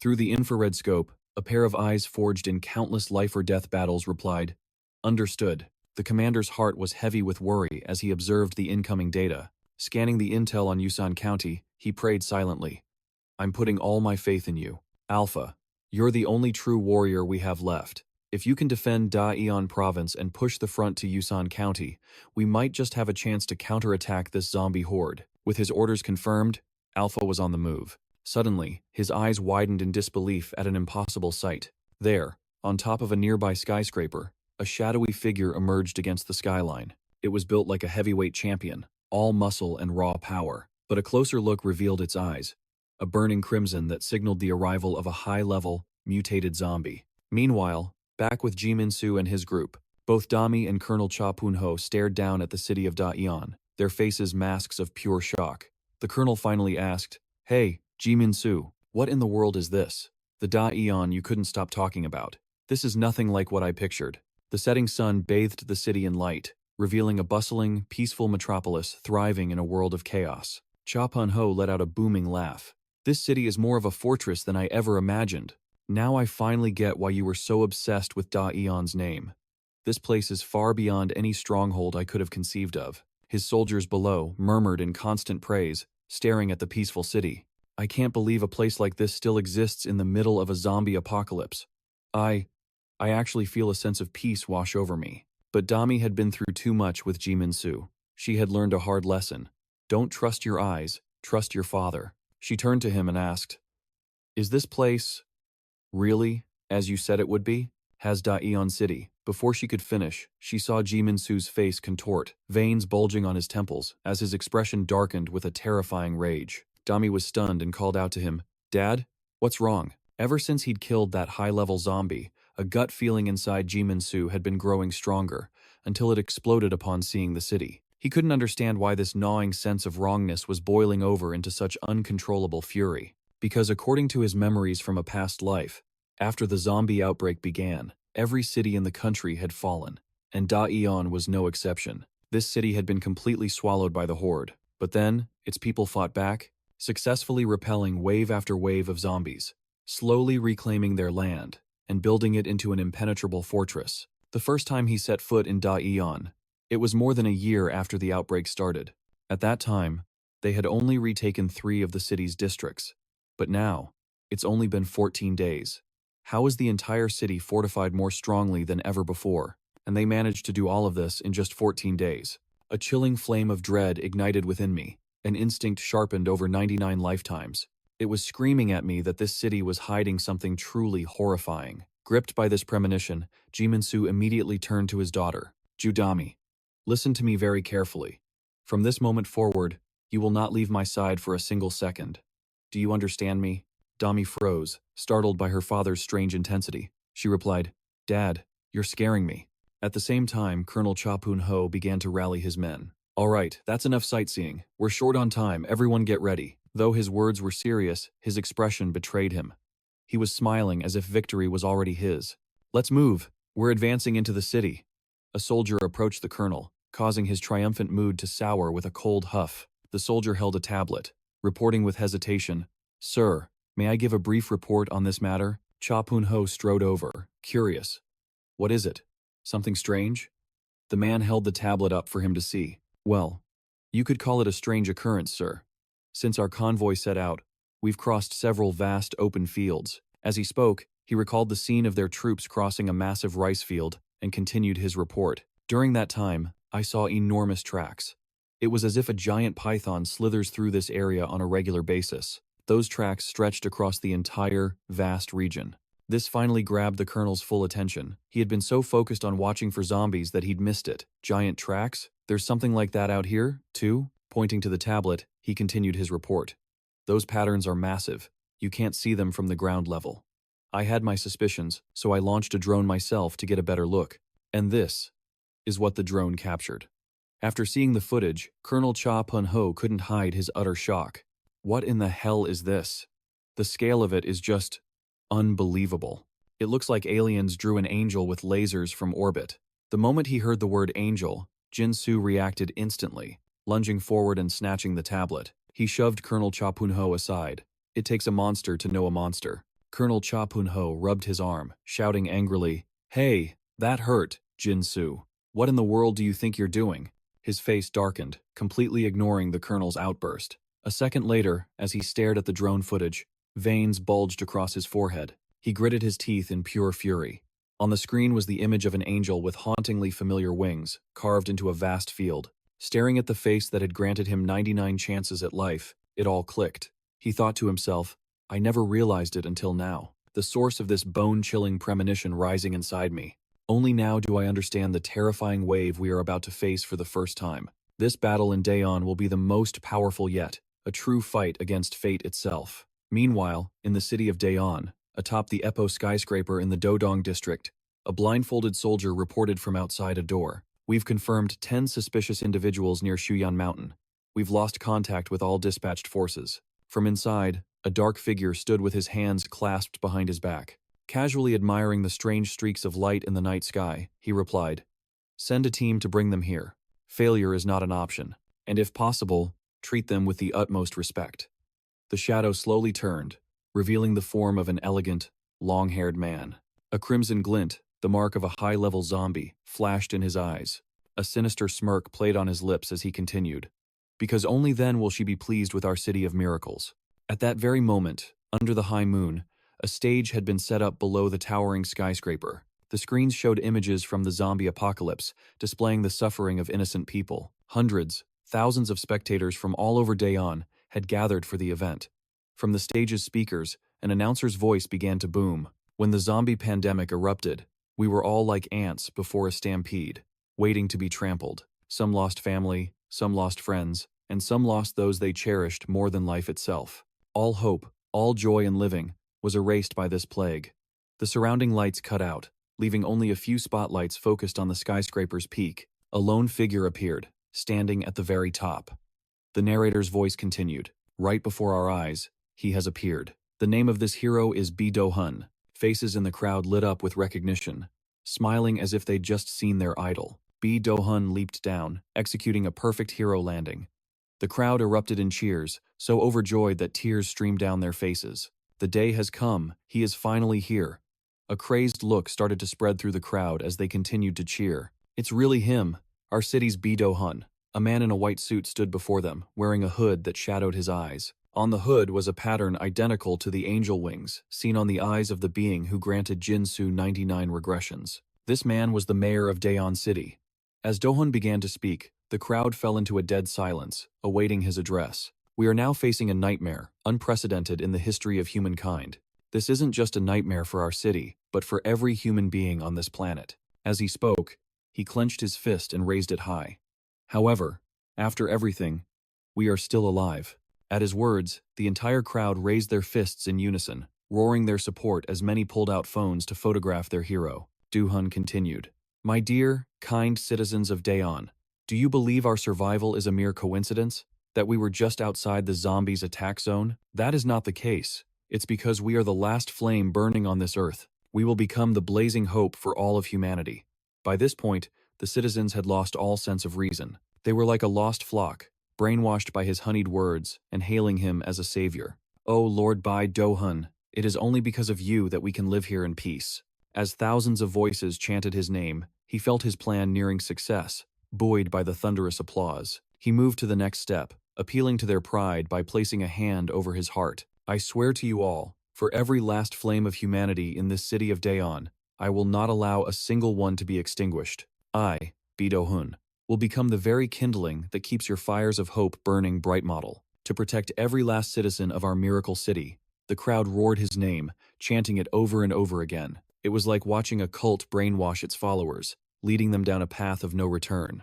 Standing off to the side, Joo Min-soo and his group watched the whole spectacle unfold. Cha Pun-ho stared in disgust. What kind of city was this? It was nothing more than a brainwashing cult. Veins pulsed on his forehead as he seethed.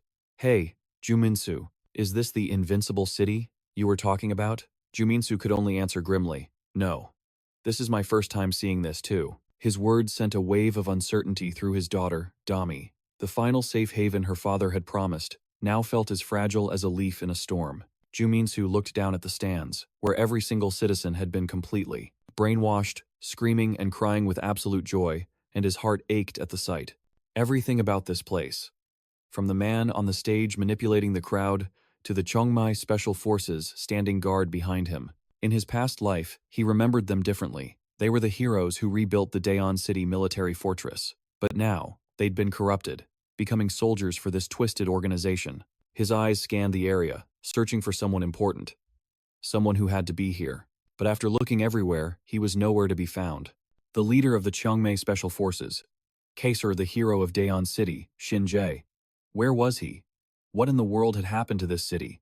And this man, Do-hun, who was he? Just then, Do-hun began to praise the true leader of their organization. Everyone please listen, he boomed. Today is a day for celebration.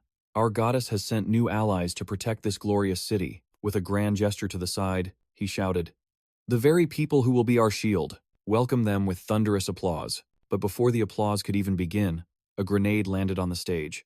A loud blast echoed through the square, followed by the terrified screams of the crowd. Colonel Cha Pun-ho immediately took command to get the situation under control. Everyone, get down. Cover your mouths. At the same moment, Joo Min-soo dove forward, shielding his daughter with his own body. He asked frantically, Damy, are you okay?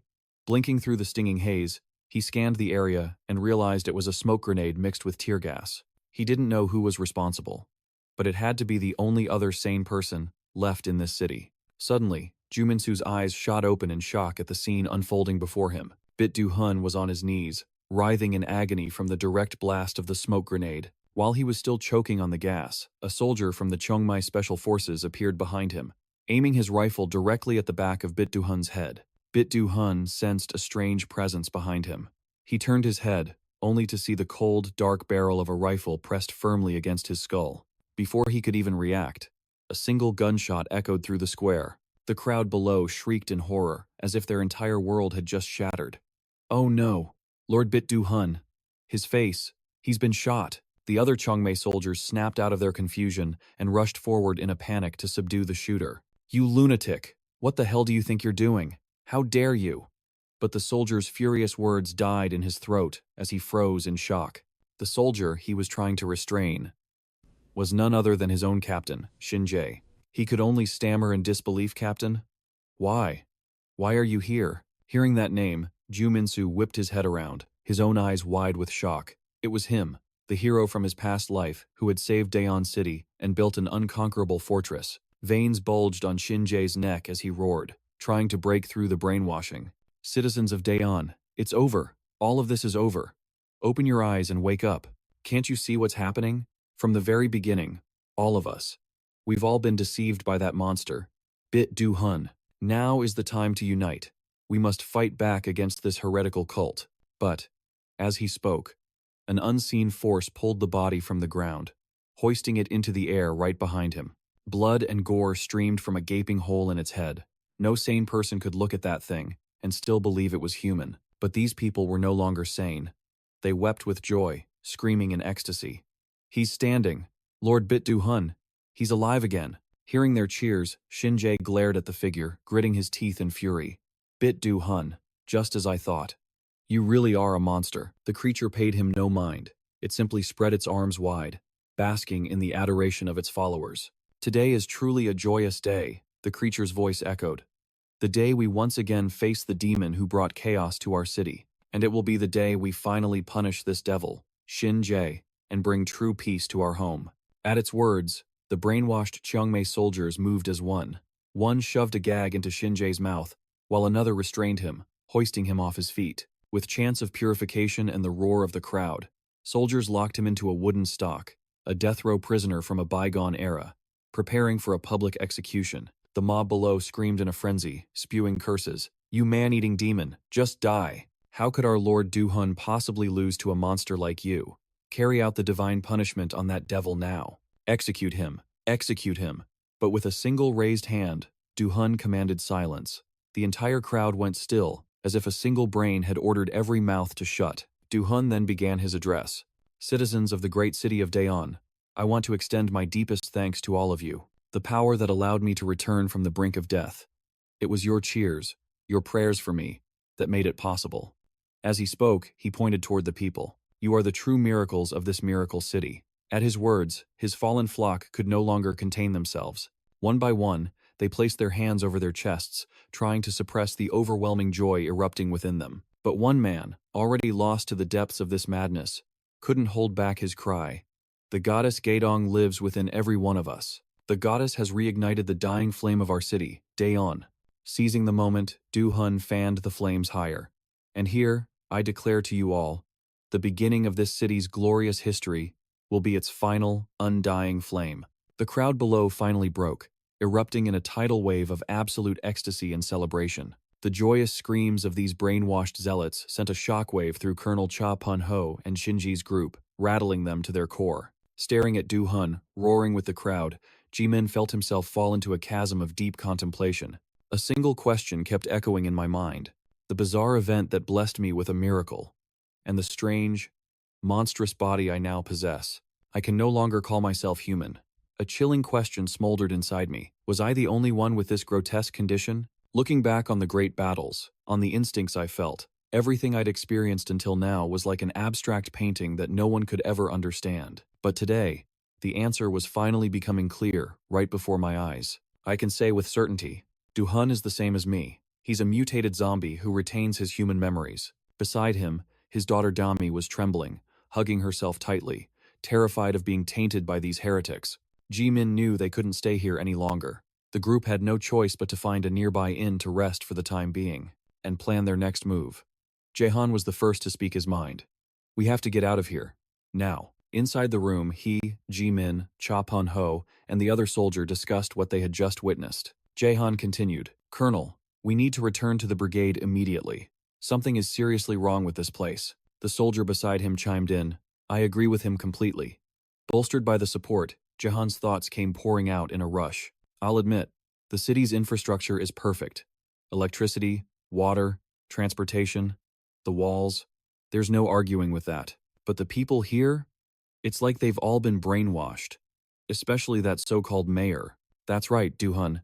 The cult-like leader in the white suit on that stage.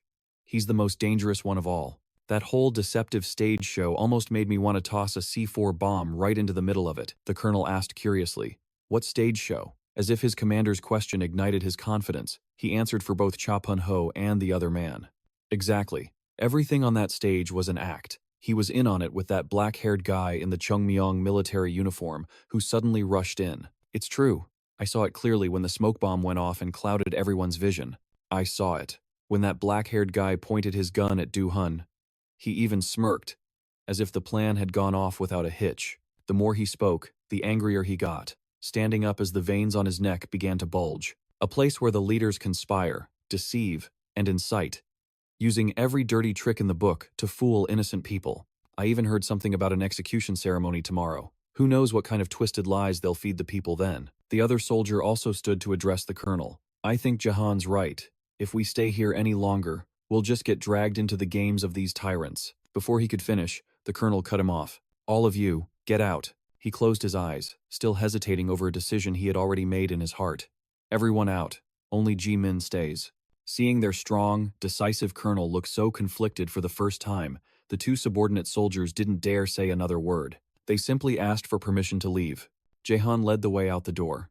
Damy was still waiting outside, the feeling of dread from the earlier scene refusing to leave her. Knowing this, Yoo Min followed the two soldiers out to say a quick word to his daughter, hoping to calm her fears. And so, the two monsters of humanity sat face to face, beginning a tense negotiation. Colonel Cha Pun-ho spoke first.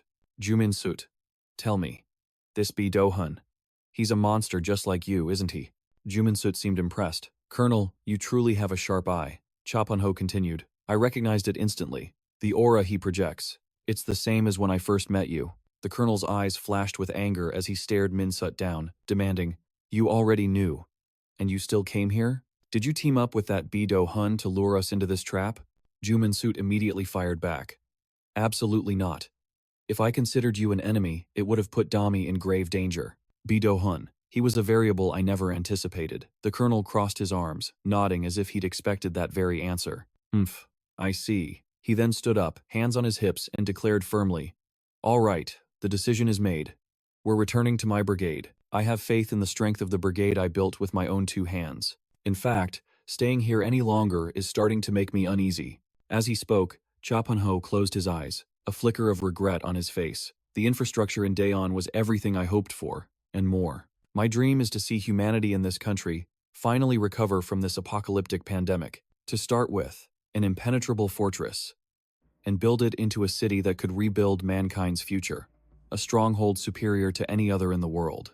But, as long as the people of Daeon City are so easily manipulated, and as long as that madman continues to brainwash them, this place can never be a true fortress. Like my subordinate said, getting involved here is just asking for trouble. Therefore, we will prepare to return to the brigade immediately. Yoo Min Sut shared his sentiment and immediately agreed. Yes, I concur. Time passes to the next morning at the skyscraper, where two guards stand watch, rifles at the ready. Yoo Min Sut appears before them. He's here to negotiate their departure from Daeon City and their return to the brigade. He offers a friendly smile and greets them. Hello, my name is Yoo Min Sut.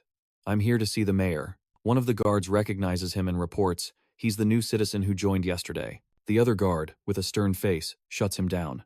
Sorry, but you'll have to leave.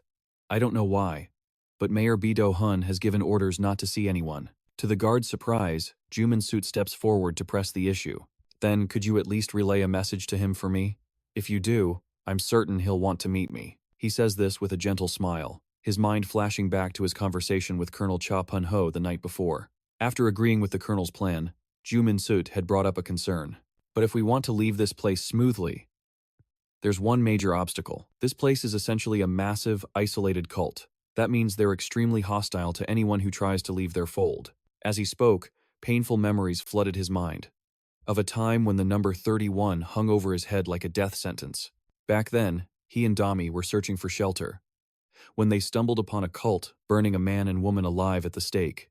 In another life, he'd made the mistake of trusting a cult with special powers, and the result was his daughter, Damy, dying a horrible death. Yoo Min continued.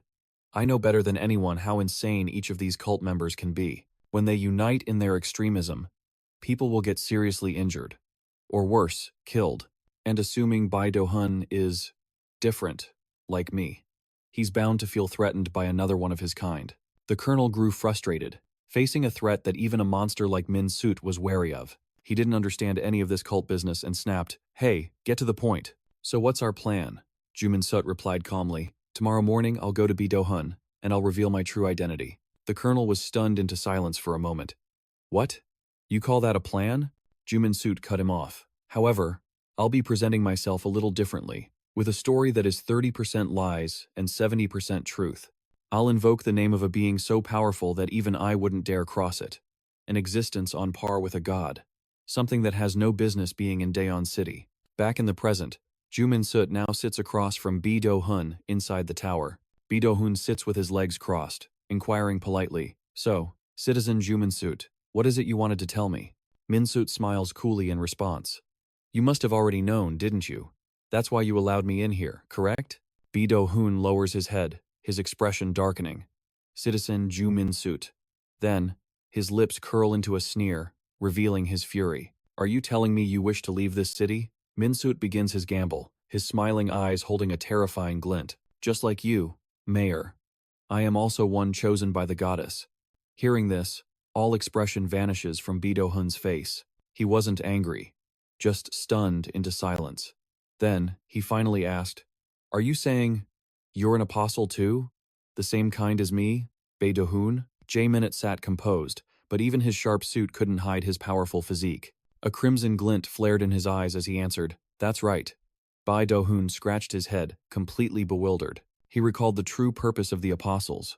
A sinister grin spread across his face. "I see. So that's how it is." In the next instant, the table shattered into pieces, sending the tea set flying toward the ceiling. Bai Do-hun slammed Jae-min's head down, cracking the very floor beneath them. "How absurd. You think a creature like you can stand on the same level as me? Then prove it. Prove that you are an apostle chosen by the goddess." With every word, his rage grew, veins bulging on his neck as he gritted his teeth. "Or are you just some demonic bastard with a silver tongue?" Bai Do-hun's mind flashed back to the day he stood on stage, brainwashing the masses. A strange, unsettling scent had filled the air around him. It was heavy, suffocating, and deeply unpleasant. He'd never smelled anything like it before. While on the podium, Bai Do-hun had scanned the crowd, desperately searching for the source of that foul odor. And finally, Bai Do-hun found it. The smell was coming from a stranger standing just to his right. The man was a mountain of muscle, with a face he had never seen before in his life. Bai Do-hun had approached him immediately to interrogate him. "What is your name?" The figure smiled, his crimson eyes gleaming with a terrifying light. "Yes, I'm Jae-min." Back in the present, Bai Do-hun was still grinding Jae-min's face into the floor. "You've been reeking of that disgusting smell since yesterday, and it's even stronger now. I knew you were suspicious. I was planning to summon you today, but you just had to deliver yourself to me, didn't you?" With every word, the veins on Bai Do-hun's face throbbed with raw fury. "A thing like you dares to claim you're my equal? So let's find out if you're truly chosen by the goddess, or just another silver-tongued demon." But as he was unleashing his tirade, he suddenly froze. His expression shifted, becoming deadly serious. A second later, he leaped backward, as if his instincts screamed of imminent danger. He glanced down at his hand, and saw the 4 fingers pinning Jae-min, that were now twisted and horribly broken. One by one, stunned, Bai Do-hun snapped his head up to face his opponent. What met his gaze was a terrifying glare, backed by an aura overflowing with pure, murderous intent. Facing an opponent of this caliber for the very first time, Bai Do-hun's rage reached its absolute peak. In a flash, his 4 mangled fingers regenerated completely. Bae Do-hoon charged forward, ready for a battle to the death against Jae Minute. 2 immense auras collided, creating a massive shockwave. Outside, a portly figure heard the commotion and rushed towards the office, shouting, "What was that? What was that noise?" This was Kim Song-jung, the vice mayor of Daeon City. When he arrived, he found 2 members of the Green Plum Force already standing guard outside the mayor's office, drawn by the sound. One of them spoke up. "I heard a loud crash from inside the reception room. I called for Mayor Bae Do-hoon, but there was no answer." Hearing this, the vice mayor exploded with rage. "You damn fools! Break down the door and get in there. If something happens to the mayor, can any of you take responsibility?" The other man answered hesitantly. But Mayor Bae Do-hoon gave strict orders not to enter. He said he had an important meeting with a guest. The vice mayor repeated the name, confused. "Jae Minute? Who in the world is that?" Inside, the brutal battle between 2 monsters with incredible regenerative powers raged on. Jae Minute seemed to be at a disadvantage, having lost both an arm and a leg. But in a fight like this, neither monster would escape unscathed. Both were covered in deep wounds, their clothes soaked in blood. With one final, devastating clash, a powerful explosion of energy erupted, blasting both of them backward. Bae Do-hoon was sent flying, desperately trying to use friction to slow his momentum.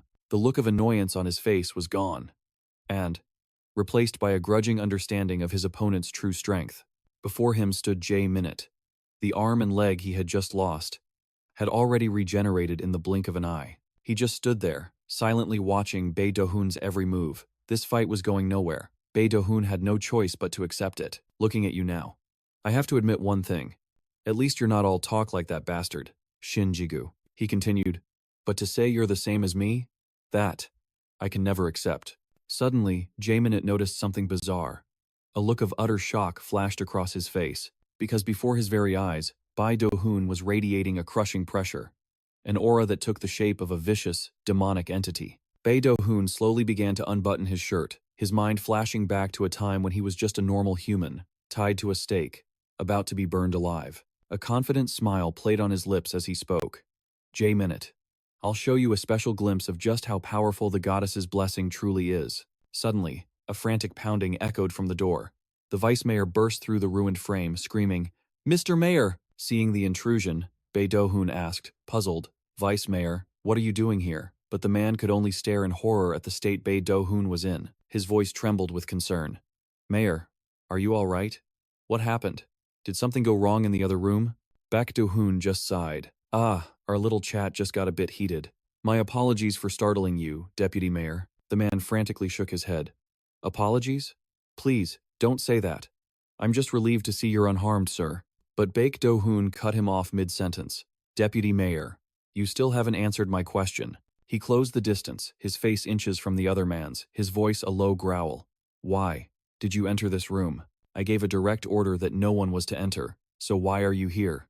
The deputy mayor's face drained of all color, cold sweat pouring down his temples. "No, it's not like that. I heard a crash. I was just worried about you, sir." Just then, a strange sight caught Baek Do-hoon's eye. He turned his head slowly. And what is the meaning of this? Across from him, Yoo Min was on one knee in a posture of complete submission. "Sir, I believe there has been a misunderstanding," he began. "When I said I was like you, I wasn't implying we are equals.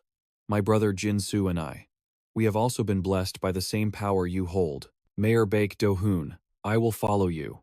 As he spoke, a confident smirk played on Yoo Min-soo's lips, his mind flashing back to the plan he'd laid out. Colonel Cha Byung-ho had been skeptical. Win his favor? You think you can just cozy up to a man like Baek Do-hoon? Are you planning to kneel to him, just as you did for me? "Whatever it takes," Yoo Min-soo had replied, a sly, knowing grin spreading across his face. Men in power have a weakness for that sort of thing. The colonel flinched, a faint blush rising on his cheeks. "Hey, are you talking about me?" By earning his trust, Yoo Min-soo explained, "We create our only path out of Daeon City. A man who could be a threat suddenly pledging his absolute loyalty. Don't you think he'll find that intriguing? A man like Baek Do-hoon is bound to react." Back in the present, he was reacting, all right. But it was the complete opposite of what Yoo Min-soo expected. Veins bulged on the mayor's forehead as he snarled one word: lies. "First, you make me believe I can trust you. Then you ensure the safety of your comrades. And when my guard is down, you stab me in the back. Your words are dripping with deceit. Do you take Baek Do-hoon for a fool? With his plan completely exposed, Yoo Min-soo's expression hardened. After a heavy silence, a slow smile crept onto his face. And so what if it is? Let's assume everything you said is true. It changes nothing for you, Mayor. Any attempt at betrayal would be doomed from the start. You're already suspicious of me, and you are infinitely more powerful. All that matters to me right now is keeping my people safe. That is my only goal. He locked eyes with the mayor. Now, does that sound like a lie to you? The one and only messenger. Hearing those words sent a shiver of pleasure down Baek Do-hoon's spine, but he feigned annoyance, rubbing his temples. Damn it, this is frustrating, he muttered.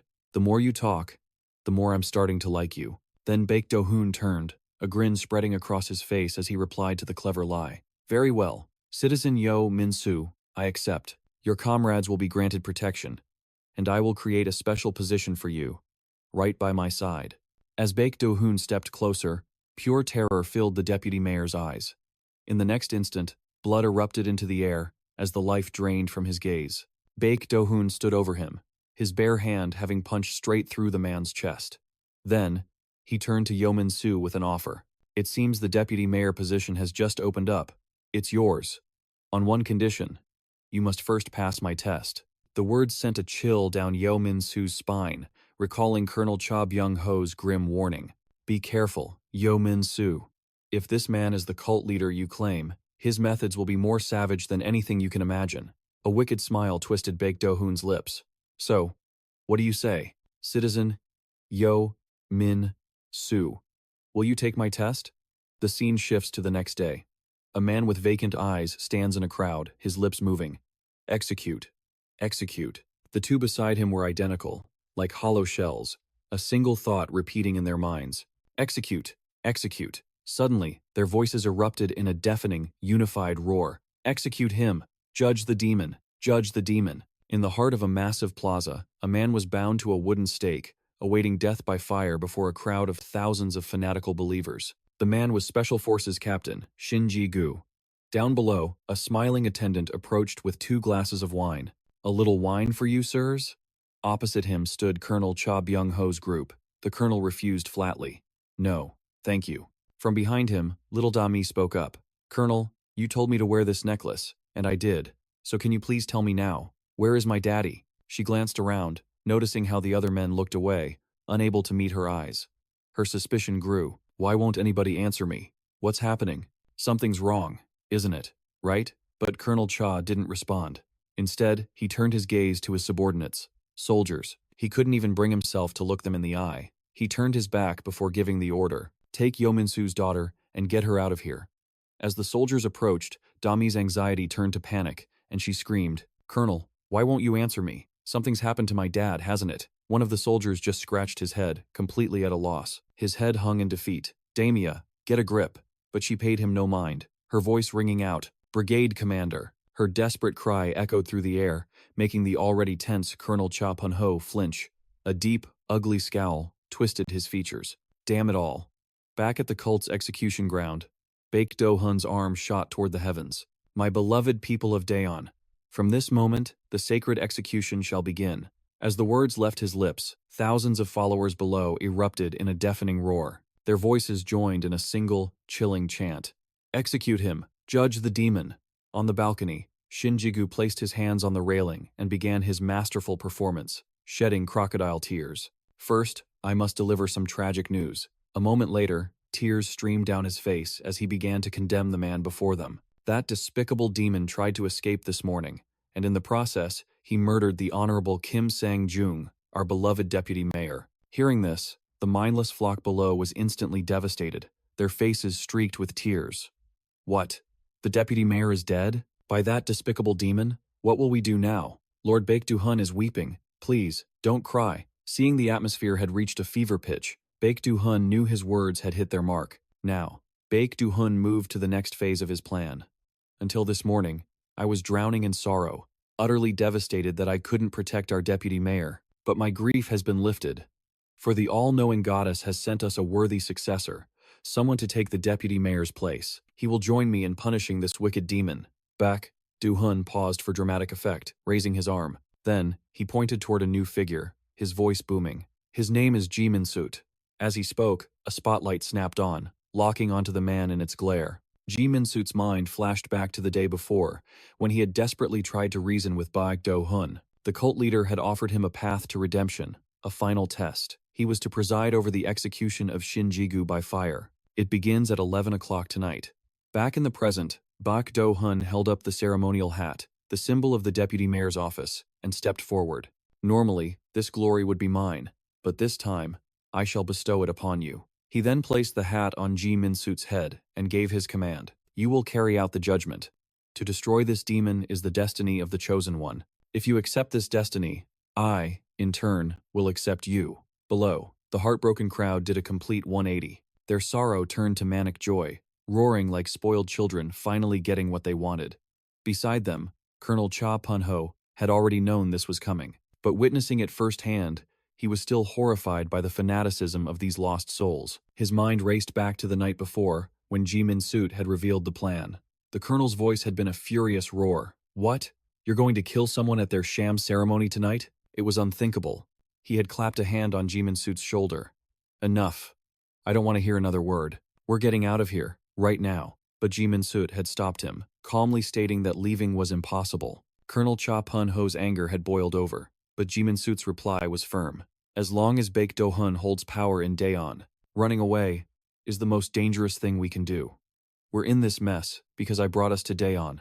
It's all my fault. Ji Min-soot had stared at his own hands with a terrifying resolve, hands that would soon be stained with blood, for the sake of everyone else. I am willing to cast aside my own humanity. Returning to the present, Ji Min-soot lowered the torch. The flame caught the rope, racing down it like a fuse. At the bottom, Shin Ji-gu was bound to the stake, playing the part of the condemned man. The dry kindling below instantly caught fire. In a flash, the flames exploded upwards into a raging inferno. The intense heat seared his skin, causing him to scream in agony. At the sight, the crowd roared in ecstatic delight. It's burning. He's burning. Finally, we've killed the demon, Shin Ji-gu. After minutes in the inferno, the wooden post began to crack and splinter. A moment later, the charred body of the man who was once a hero of Daeon City slumped lifelessly into the heart of the blaze. Still clutching the torch, Ji Min-soot watched, a storm of complex emotions raging within him. Baek Do-hun approached, placing a hand on his head like a priest. In the name of the divine, I hereby declare, Ji Min-soot, from this moment forward, you are a loyal servant of Baek Do-hun. Do you accept? Ji Min-soot stood silent, wrestling with the demons inside him. After a long moment, he finally answered. Yes. Beaming. Baek Do-hun stood on the railing, arms outstretched, announcing the news to his adoring followers. My people, let us welcome our new deputy mayor, Ji Min-soot. Beside the roaring pyre, the entire corrupted flock began to chant his name in unison. Ji Min-soot, Ji Min-soot. Hours later, in a luxurious high-rise building, the Chungmei Special Forces unit gave a respectful bow. Have a peaceful night, Deputy Mayor. After escorting Ji Min-soot to his new quarters, the three agents turned and departed. His duty done, Ji Min-soot closed the door. But when he turned around, he was met with the sight of Colonel Cha Pun-ho's team, and Damy, his precious girl, was there too. All of them watched his every move with anxious eyes. As he began to unwind the ceremonial scarf from his head, another man stepped forward. It was Shin Ji-gu, the man who was supposed to be dead. He gave a slight smile. It's a pleasure to finally meet you all properly. I am Shin Ji-gu, captain of the Blue Falcon unit from Central Command, the Gyeongdong Complex. Shin Ji-gu. Colonel Chae Pun-ho's team could only stare, frozen in utter disbelief. The colonel was the first to speak, completely stunned. This plan was known only to him and two others, Jo Min-soo. You absolute madman. His mind flashed back to when the plan was formed. For Damy, I was ready to cast aside my humanity. But not this time. The colonel had been shocked. What? Jo Min-soo's voice was urgent. We're out of time. Listen carefully. Tonight, I will earn Bae Do-hun's trust. At the same time, I'll take Shin Ji-gu's place, saving him in a way only I can. The next morning, after the previous night's chaos, workers scrambled to repair the damage. Bae Do-hun personally directed the repairs with meticulous care. Then, a figure approached, and a smile crept across his face. You've arrived. Deputy Mayor Jo Min-soo stepped forward, an apologetic look on his face.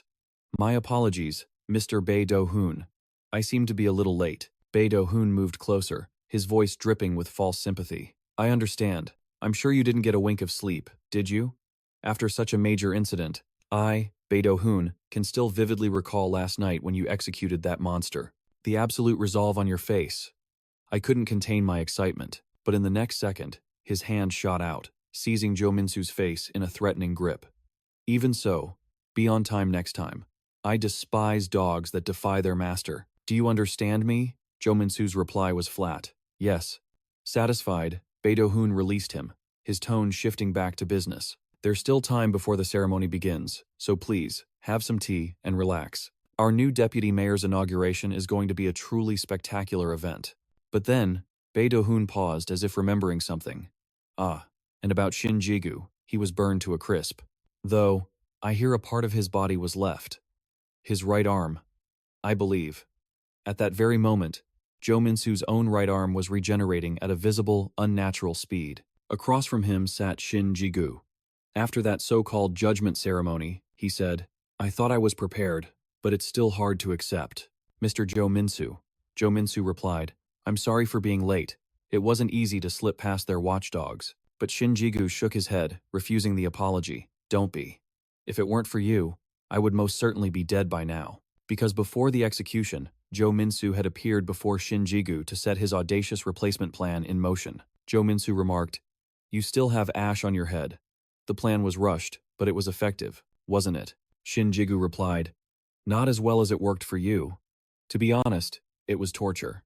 Standing there in front of Bae Do-hoon, it took every ounce of my willpower to control my rage. But this whole ordeal made me realize one thing for sure. That monster, Bae Do-hoon, I can't be the one to kill him. And I realized something else, Jo Min-soo. You're the only one who can eliminate him. Hearing this, Jo Min-soo's expression was cold.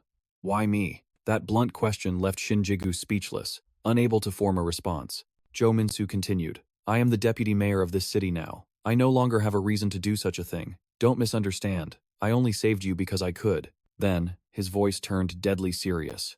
If there had been no way to save you, I would have killed you myself without hesitation. Shin Ji-gu finally found his voice. But, Mr. Jo Min-soo. Jo Min-soo cut him right off. Why do you want to kill Bae Do-hoon? I'll admit he's capable and ruthless, but he also protected the city of Damy, did he not? Do you really think you'd be any different, Shin Ji-gu? Before he could finish, Shin Ji-gu slammed his fist on the table, shattering his coffee cup. His arm sliced against the broken shards, drawing blood. How can you say that, knowing what Bae Do-hoon is doing to this place? Yesterday, and today, when you were out there, did you see a single citizen on the streets? The entire population is locked inside their own homes. They sit in front of some strange pill, praying with hollow faces, chanting, the final flame of hope will never be extinguished. Oh Dane. The thing they're praying to is an image of two wings, like the ornaments on a goddess's eyes. These fanatics have lost their own will, just mindlessly repeating, Oh, city of miracles. Frustration boiling over, Shin Ji-gu shot to his feet, his voice rising in anger. I don't know what Bae Do-hoon did, but the people are trapped, unable to move, turned into puppets, just waiting for his next brainwashing session. After his outburst, Shin Ji-gu was completely spent, panting to catch his breath. He closed his eyes, desperately trying to calm the storm of emotions raging within him. Looking at his bleeding arm, Shin Ji-gu faced a harsh reality. He was only flesh and blood, no match for monsters like Jo Min-soo or Bae Do-hoon. His voice was laced with bitterness as he spoke again. You're right. I have to admit it. He protected this city with unbelievable power. In the early days of the zombie outbreak in Damy, Shin Ji-gu had witnessed an imposing figure cutting down zombie after zombie. Mountains of their corpses piled up before his very eyes. At that time, Shin Ji-gu truly believed that man could be the city's savior, the one true savior of this city. With him, South Korea might actually have a chance to recover. Hearing this, Jo Min-soo recalled someone else, remarking, Sounds a lot like someone I know. Outside the room, as if on cue, the colonel's nose tingled and he let out a sudden sneeze, startling the two soldiers beside him. The colonel glanced inside, suspicious they were bad-mouthing him. Shin Ji-gu continued, I defended Dae-eon alongside Bae Do-hoon, but something felt wrong. Our control zone kept expanding, yet the number of survivors we found was practically zero. Then one day, while searching near Mount Ma-eben, my subordinate and I found an abandoned warehouse. And, inside, we discovered a horrifying truth that had been festering in the darkness for far too long. The Blue Plum Task Force descended into a cellar and saw rows of bodies hanging from the ceiling, as a monster below enjoyed its evening meal. When Shinjigu looked closer, the shadowy figure felt hauntingly familiar. The face Shinjigu, once believed to be the hero of Daeon, now appeared before him in this nightmarish scene. Interrupted during its dinner, the monster's face twisted into a bloodthirsty grin. It threatened them with a savage smile. "So, you've seen everything, have you?" Even the battle-hardened special forces, who had faced death countless times, were frozen in stunned disbelief at the sight. Only Shinjigu managed to react, his blood boiling as he roared, "Baek Do-hoon!" But instantly, a powerful blow sent his helmet flying. In the next moment, the monster Baek Do-hoon lunged, slaughtering every remaining member of the Blue Plum team. Shinjigu touched the scar on his forehead. The memory of that day's pain still seared into his mind. He pleaded desperately, "Please, Jae-minsu, you're the only one who can save the city of Daeon." But Jae-minsu just sat there, listening, lost in thought. After a long silence, he finally spoke, "I'll pretend I never heard any of this." Shinjigu raised his voice, trying to stop him. "Jae-minsu." But Jae-minsu just turned his head, his voice cold as ice. "If I go against Baek Do-hoon's will in this city, I can't guarantee my daughter's safety. I'm not a hero. I'm just a father who wants to survive with his daughter." Just then, Damy appeared before his eyes, as if from nowhere. Seeing her there, Jae-minsu froze, wondering how much of their forbidden conversation she had overheard. Jae-minsu quickly approached her. "Damy, when did you get here?" Damy ignored his question and changed the subject. "Here are the toiletries for you to use when you wash up." But Jae-minsu, still worried, tried to explain, "Damy, about what I just said." Before he could finish, she cut him off. "Said what? I didn't hear a thing." She then turned to leave. "Well, I'm going now." Hearing that, Jae-minsu didn't press her further and just replied, "Okay. Sleep well, Damy." After Damy left, Shinjigu gave him a solemn warning. "Jae-minsu, do you really think Baek Do-hoon has nothing to do with you? During his gatherings, the entire population of Daeon attends. Didn't you notice something strange then? Among all those people, why were the young women the only ones missing? Threatening this man's precious daughter was a fatal mistake." Flashing back to when Jae-minsu was having tea with Baek Do-hoon, he smiled gently from behind, but deep down, it took all his willpower not to smash him right then and there. A voice echoed from his communicator, "This is Alpha. Daeon expedition team confirms departure." His comrades were safe. Jae-minsu no longer had any reason to hold back. He unleashed the full power hidden in his arms. Instantly, Jae-minsu shot toward Baek Do-hoon with blinding speed. A second later, a single punch sent the monster's head flying from his body before he even knew what happened. Jae-minsu's face was a mask of pure rage for the creature who dared to stalk Damy. Backtracking a few minutes earlier, a sharp command rang out. "Attention." A gate guard holding a rifle ordered, "Salute." Immediately, the squad of guards stood at attention, saluting their departing citizens. At 9:30 in the morning, the Daeon expedition team, minus only Jae-minsu, had successfully escaped the city. The heavy-set soldier, now outside the gate, couldn't hide his surprise. "Was it really that easy? Were we worrying for nothing this whole time?" The driver replied, "No.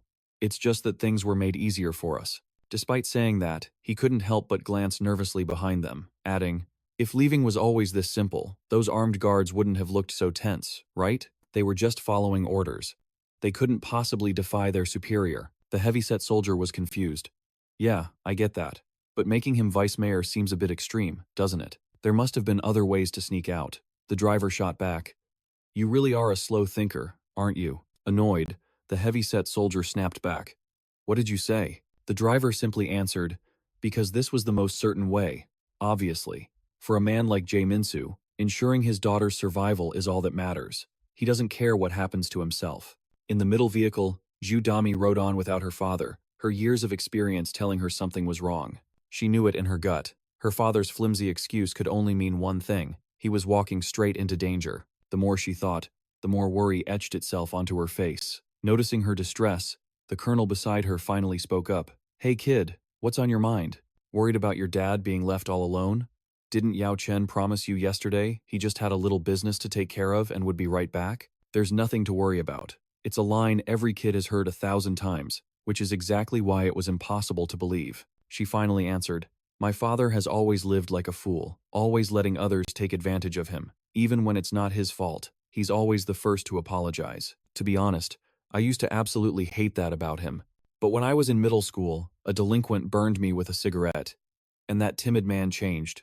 He went berserk, becoming a completely different person. I had never, ever seen my father that furious before in my entire life.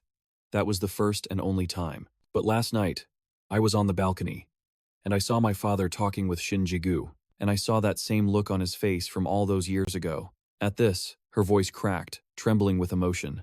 That face. I won't ask what happened. So, please, just tell me one thing. My dad is going to come back safely, right? Before answering, the colonel gave her a gentle, reassuring tap on the head.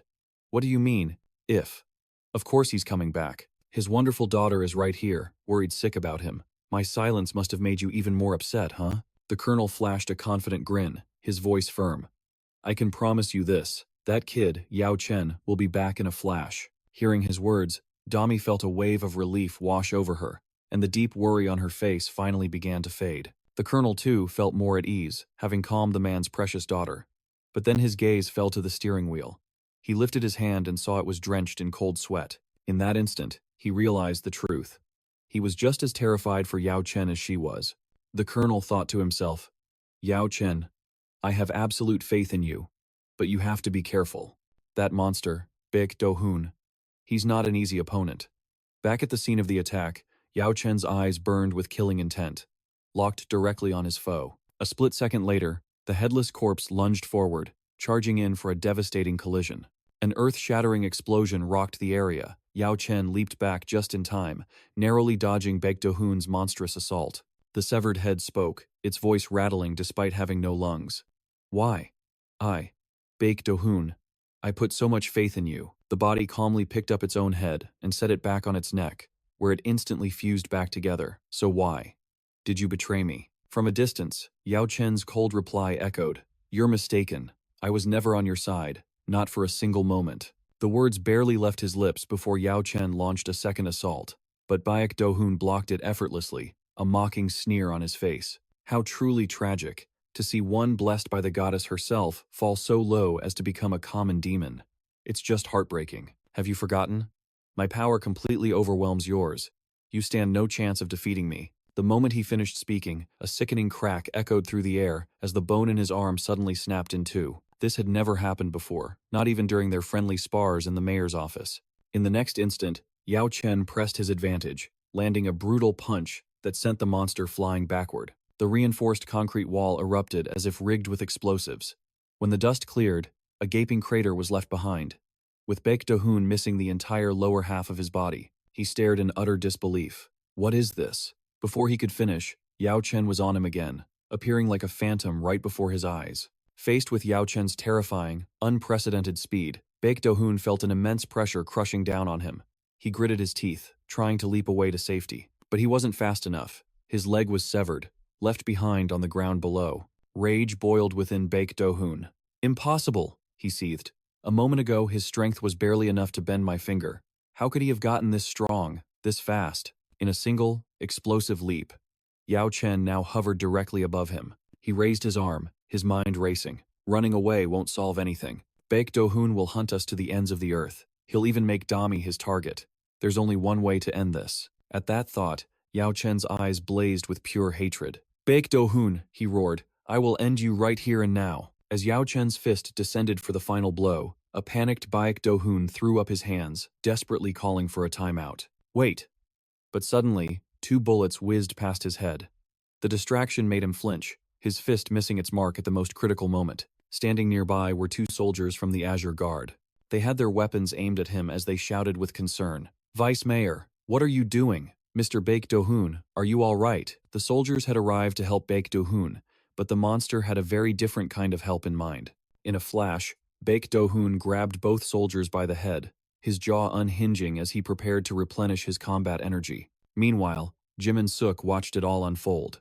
Knowing this couldn't continue, he charged forward to stop Baek Do-hoon, but a knee suddenly slammed into his cheek. An instant later, a powerful force sent Jimin-suk flying into a wall. From the crater he made, Jimin-suk struggled to his feet. His eyes widened in absolute shock at the horrifying sight before him. In front of him, Baek Do-hoon had transformed into a hulking mass of flesh, with a grotesque, blood-soaked mouth full of razor-sharp fangs. The creature spoke.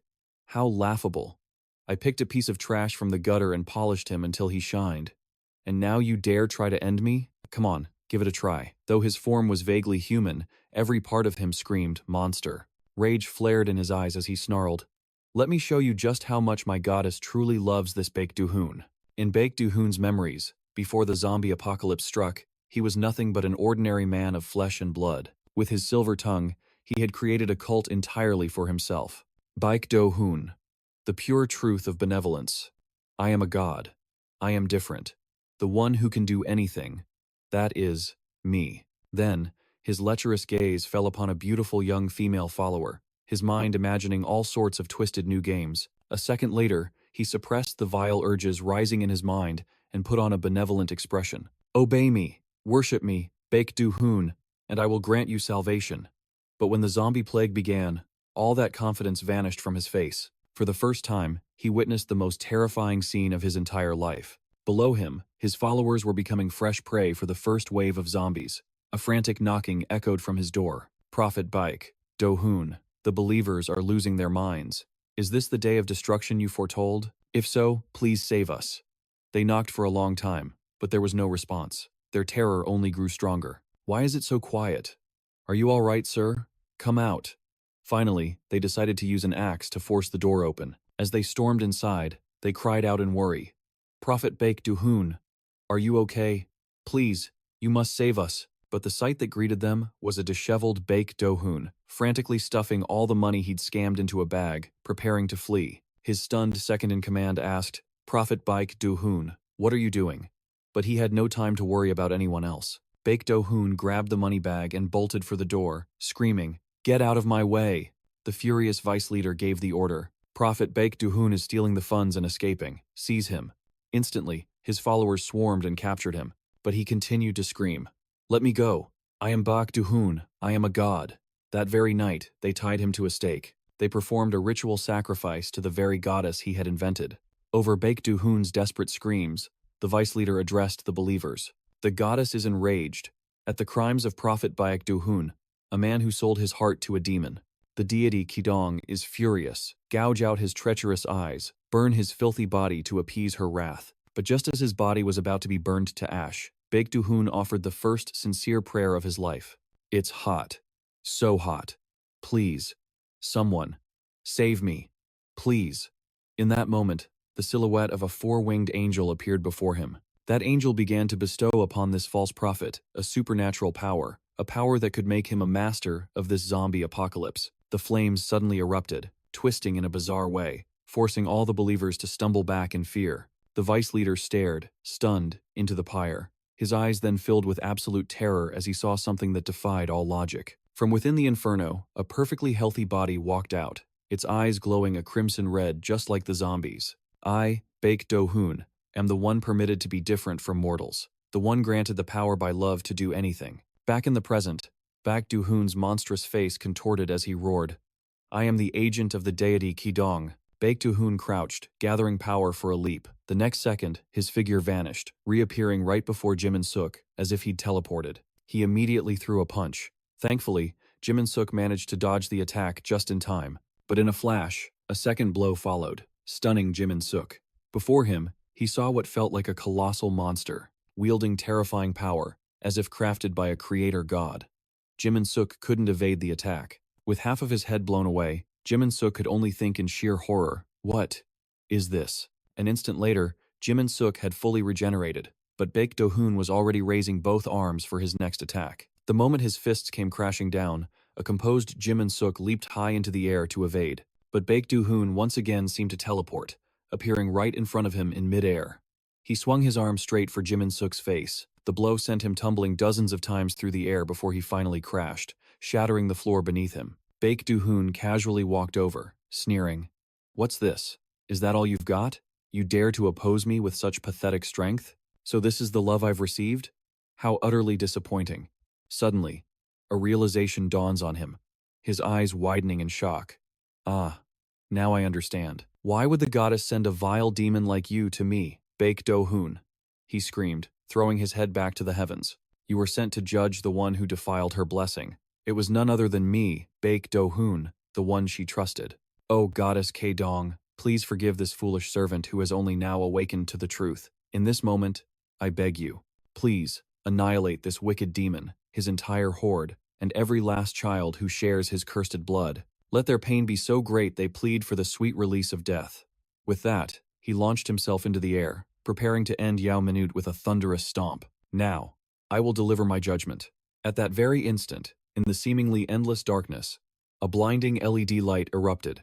From behind a nearby wall, Shinji-gu flicked the switch on the remote in his hand, cranking the intensity to maximum. Every single LED panel switched from normal to full power, their brilliant rays aimed directly at the grotesque monster, Baek Do-hoon. Instantly, Baek Do-hoon felt something was terribly wrong. His body felt completely drained of energy, and he collapsed helplessly to the ground.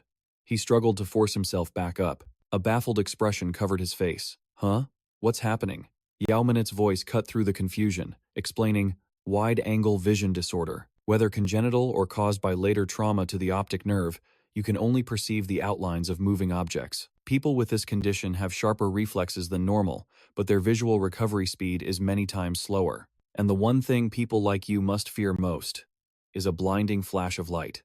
Enraged, Baek Do-hoon swung his arms and legs wildly, punching at the air. What useless trick is this? Shut your mouth and face me. Suddenly, a series of deafening sounds echoed all around him. The sonic assault forced Baek Do-hoon to his knees once more, his entire body trembling. He tried to raise an arm, but his vision was a blurry, shaking mess, creating a disorienting light diffraction effect. Yoo Min continued his explanation.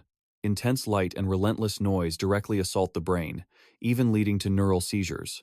And for a nervous system that has surpassed human limits, that pain is magnified to an unimaginable degree. Yoo Min appeared before him, coolly assessing his plan's effectiveness. In blessing mode, all his senses transcended the human realm, and because of that, his entire nervous system was now erupting in absolute chaos. The horrifying truth was finally sinking in for Baek Do-hoon.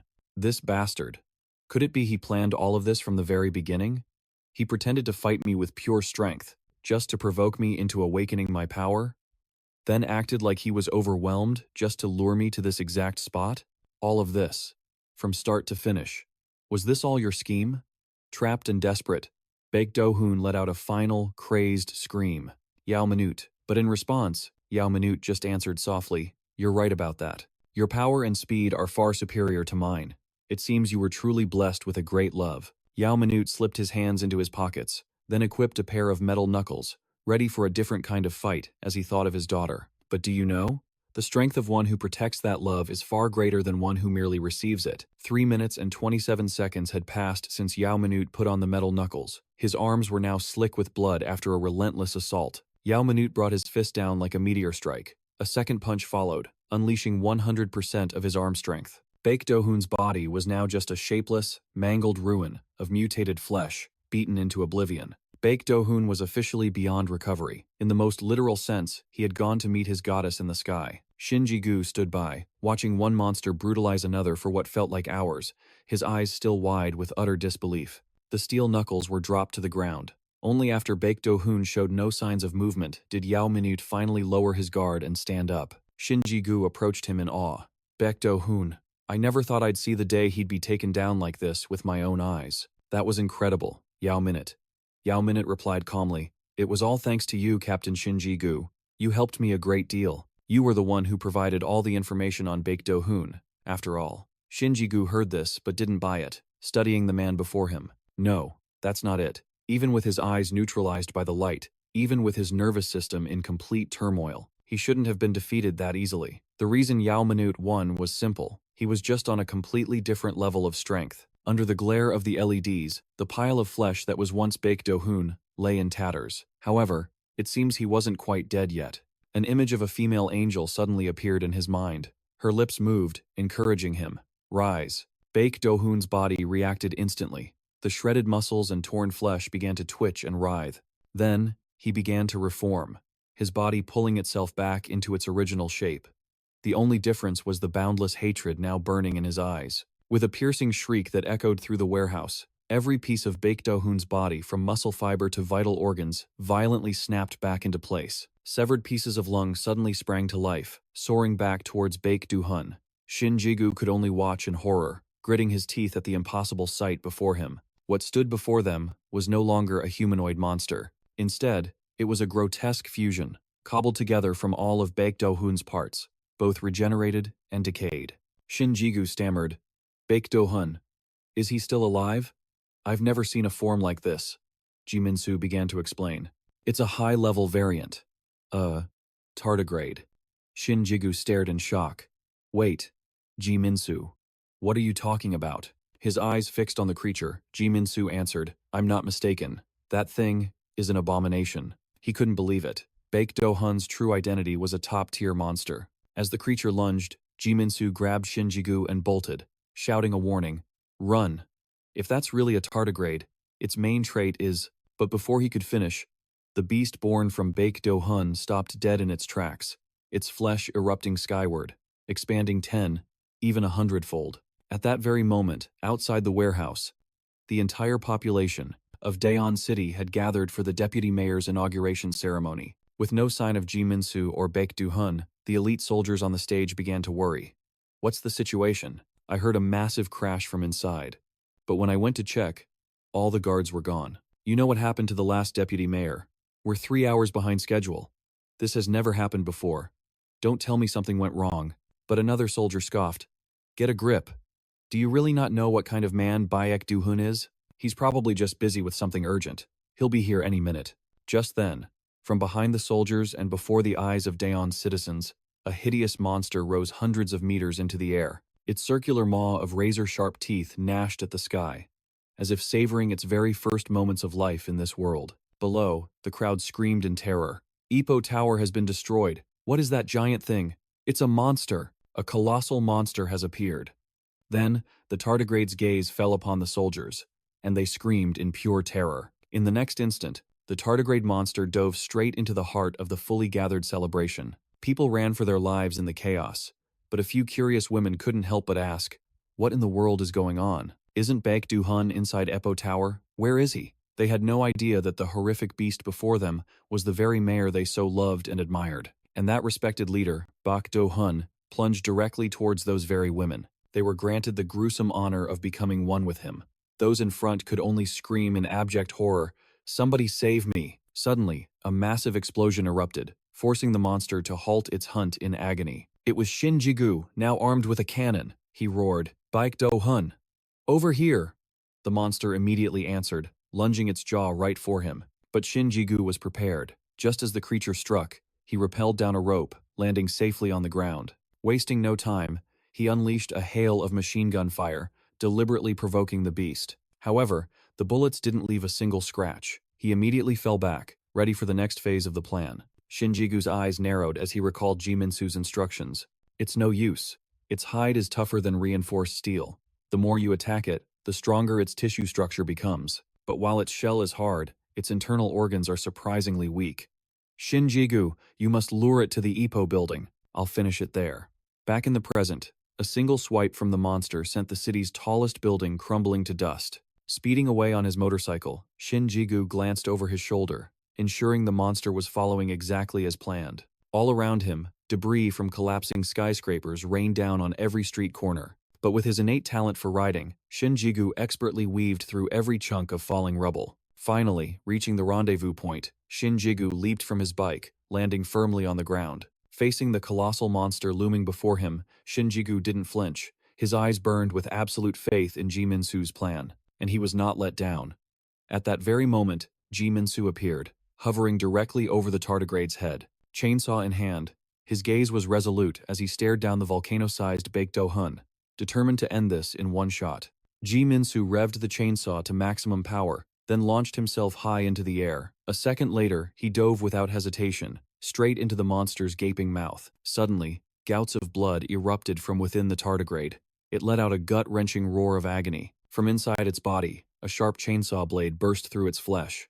The monster's pain grew even more intense. It shrieked as gallons of blood poured out, a piercing sound that echoed across the entire city of Daeon. From inside the beast, Ji Min-soo unleashed hell, tearing countless holes through its organs. With one final, decisive slash from within, he carved his way out, bursting free from its stomach. Its clumsy, massive body was useless against the internal onslaught. The monster could only howl in hopeless agony. The next moment, a chainsaw roared to life above the creature. Jin brought it down with devastating force, splitting the monster clean in two, from its head down to its feet. The citizens of Daeon watched in stunned silence, as did Colonel Cha Poon-ho's squad observing from a nearby mountain peak. Damy was completely frozen, at a total loss for words. It was as if her father was putting on a show, carving up the colossal beast for the entire city to see. On October 19, 2026, at 12:57 in the morning, the mutated form of Baek Do-hoon was officially and completely annihilated. The operation to reclaim Daeon was a flawless success. But a citizen cried out in panic, "Baek Do-hoon, what in the world just happened? What was that creature? The tower. It collapsed. Are you dead? Someone, please, explain this." All of the city's lost sheep prayed in unison. "Our savior, are you still here? Baek Do-hoon, please don't abandon us." Just then, a voice spoke from a mangled, indescribably hideous face. "Do you hear that?" it rasped. "Do you hear how much they need me? What I mean to them? I asked you. Do you hear me?" Yoo Min ignored him completely. "Still alive, huh? You're one persistent roach." From the monster, Baek Do-hoon let out a gruesome, whispered laugh. "What was that? Still alive? I can never truly die. As long as even one person in this city still worships the name Baek Do-hoon, I will exist for all eternity."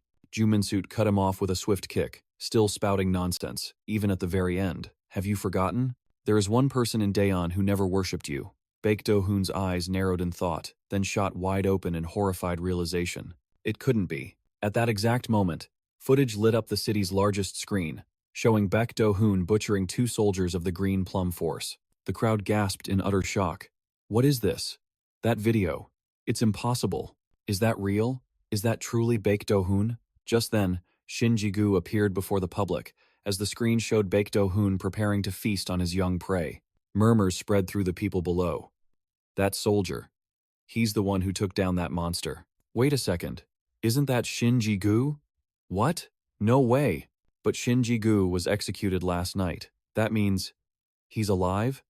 And he's the one who just saved us? What in the world is going on?" As Shin Ji-gu listened to the chaos, Yoo Min words echoed in his mind. Once Baek Do-hoon is gone, Daeon will fall into chaos. And to end that chaos, the city will need a new leader. I'll ask again. Are you sure you're different from him? Shin Ji-gu, can you rebuild this city of Daeon? Remembering the question, Shin Ji-gu fell into a moment of self-doubt, unsure if he had what it took. But after a moment, he found his resolve. He shouted, drawing the eyes of every citizen. Then he began his speech. With undeniable proof playing on the screen behind him, Shin Ji-gu spoke from the heart, professing his love for their city, and revealing the horrific truth of what he had witnessed. He exposed every lie behind the savior persona Baek Do-hoon had so carefully crafted. The citizens were left speechless, their realities shattered by the awful truth. Suddenly, one person raised an arm into the air, their eyes still wide with shock. That hand clenched into a tight fist, signaling a new, unbreakable conviction. A moment later, another fist rose, and then another. The crowd erupted into cheers, hailing Shin Ji-gu as their true hero. Meanwhile, back with Yoo Min, listen closely, Baek Do-hoon. From this day forward, Daeon will be reborn, and no one will remember your name. Power that preys on the will of the weak is nothing compared to the power that protects it, he declared, his eyes burning with conviction. So go to hell and watch it happen with your own 2 eyes. Each word shattered Baek Do-hoon's last hope, causing him to screech in pure desperation. Yoo Min. Yoo Min. But before he could finish, a single kick from Yoo Min obliterated what was left of his head. On October 19, 2026, the people of Daeon reclaimed their freedom and began the arduous task of rebuilding their city. With the death of Baek Do-hoon, Shin Ji-gu assumed supreme command over Daeon and the remnants of the Green Plum Force. The soldiers who had once betrayed him were terrified, their faces pale with the fear of retribution. But Shin Ji-gu simply patted the most nervous soldier on the chest and with a reassuring smile, conveyed a silent promise of brotherhood. In that very moment, the true and orderly reconstruction of Daeon had officially begun, though the remnants of Baek Do-hoon's twisted ideology still lingered. Under Shin Ji-gu's leadership, the city was finally on the path to true recovery. On October 20th, 2026, Colonel Cha Poon-ho led his squad back to the brigade. Though they were behind schedule, they returned to find that against all odds, the brigade had successfully held its ground during the assault, the zombie horde's assault. The abandoned soldiers were left in tears, shouting in outrage. "Commander, you've taken it too far. We were going crazy with worry, thinking something had happened to you. We thought you abandoned us." But their concern was met with a bone-chilling glare from the monstrous old man, who didn't know how to hold back. Now, I'm happy to see you all too. Ha. One of the soldiers spoke up, asking, how is Da-eon? Is she really okay? And where's Jae-min? At those words, Captain Cha-hee's expression shifted from irritation at the old monster to pure shock. That man had stolen her heart and then vanished without a trace. But the colonel simply replied, all troops, assemble at the stadium. From this day forward, our brigade will begin preparations for a large-scale mobilization. As the afternoon sun cast long shadows, Jae-min stood on a balcony in Da-eon City, a sense of peace washing over him. He'd finally done it. After countless hardships, he and Damy had finally settled down in the city of Da-eon. He glanced back, reassuring himself that his daughter was truly safe here. As if reading his mind, Damy waved to show him she was okay. Jae-min smiled gently and raised his hand in return, but suddenly, his face grew clouded with worry. He gazed into the distance, a grim thought forming. This incident has forced me to face a difficult truth. No matter how fortified a shelter is, as long as monsters still exist in this world, I can never truly guarantee Damy's future. In the end, there's only one way. His mind made up. Jae-min made a silent, unbreakable vow. Just you wait. Anything that dares to threaten Damy's life, I will not allow it to exist. Using Da-eon City as my base, I will sweep across South Korea and wipe out every last monster. Not a single one will be spared. They will all be annihilated by my hand. That evening, at the Da-eon Dam, a torrential rain fell from the sky. A relentless downpour. A voice called out, "Manager, the water level is at 170 meters. It's within the safe range, but we need to keep releasing water. The inflow is too fast. However, putting too much pressure on the dam could affect the power supply." The manager shot back, "We'll worry about that later. Lowering the water level is the priority. Let's head inside. Get Minhan in here, now." Hearing this, the young man ran over and shouted, "Hey, Uncle Minhan, what are you doing out there? It's dangerous." But Minhan remained frozen in place, the most desperate expression he'd ever worn, etched onto his face. Confused, the young man followed Minhan's gaze. The heavy, driving rain made it difficult to see anything clearly. But as the downpour lessened for a moment, the faint outline of a colossal eye appeared just beneath the surface of the lake. Judging by its incredible size, this creature had to be 10 times larger than Godzilla. In the command center, a voice crackled over the radio, "This is Gion, calling Alpha." "Alpha. Respond." After a long silence with no reply, an anxious officer stood up to report, "We lost contact with Da-eon an hour ago. The situation is uncertain." But before he could finish, the commander replied with a heavy heart, "So, have all the cities in South Korea finally been overrun by monsters?" Suddenly, another officer reported with a mix of excitement and terror, "Commander, we have a major situation. A massive number of monsters are converging on Gion from a 10-meter radius. They're heading straight for us." He jumped from his chair in fear, begging for instructions. "Commander, what do we do?" The commander didn't answer, standing perfectly still for a long moment. After a fierce internal battle, he pulled out his military ID card and gave the order. "All operations room personnel are to evacuate to the underground bunker immediately." Understanding the terrifying gravity of that command, the officer next to him asked in disbelief, "Commander, you can't mean that protocol. That's absolutely forbidden. If you use that measure, the entire world could be destroyed." The commander yelled back, "South Korea has already fallen. This is our only chance to create an opportunity for a counterattack." As the two argued back and forth, the communications officer suddenly shouted, "The switchboard is getting a signal. This is Gion. Respond."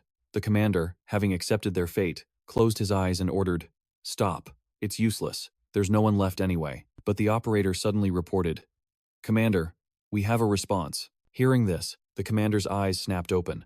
"What? Are you serious?"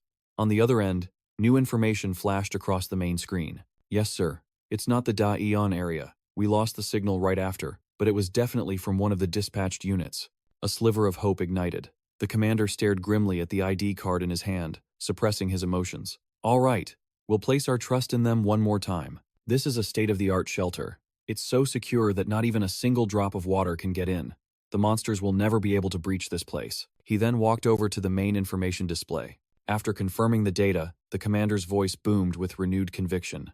"If we can just retake a single city, South Korea can definitely fight back." But suddenly, a single drop of water landed on his shoulder, freezing him in place. That was impossible. No water could ever get in here. He raised a hand to his shoulder to confirm, and felt a small puddle of water. Something impossible was happening right before his eyes. He gasped in confusion. Huh? What is this? He curiously looked up and saw a bizarre monster clinging to the ceiling. Something slimy dripped down from the ceiling. Looking closer, a grotesque mass was secreting fluid right onto his head. Then suddenly, it opened its terrifyingly wide eyes. Its pupils glowed with an eerie, dark red light. This was clearly a high-level variant zombie. On the 7th day of Daejeon City's reconstruction, inside the office of the colonel of the 2nd Mechanized Infantry Brigade, a voice crackled over the radio. What's the status? Colonel Cha Poon-ho shot back. Don't rush me, Jin-sok. This is taking a lot more time than you think. Moving over 2,000 people is no small feat. Even with meticulous planning, we're still short on all kinds of supplies. Jin-sok replied. Understood. We will cooperate fully. The cold, formal tone left the colonel feeling bitter. Has he been in Daejeon so long that he's become this stiff? Instead of replying, Yoo Min asked, Have you successfully persuaded your subordinates? Hearing this, the colonel let out a hearty laugh. Persuade them? What's there to persuade? When I give an order, my men follow it. All except for one person. Yoo Min was intrigued. One person?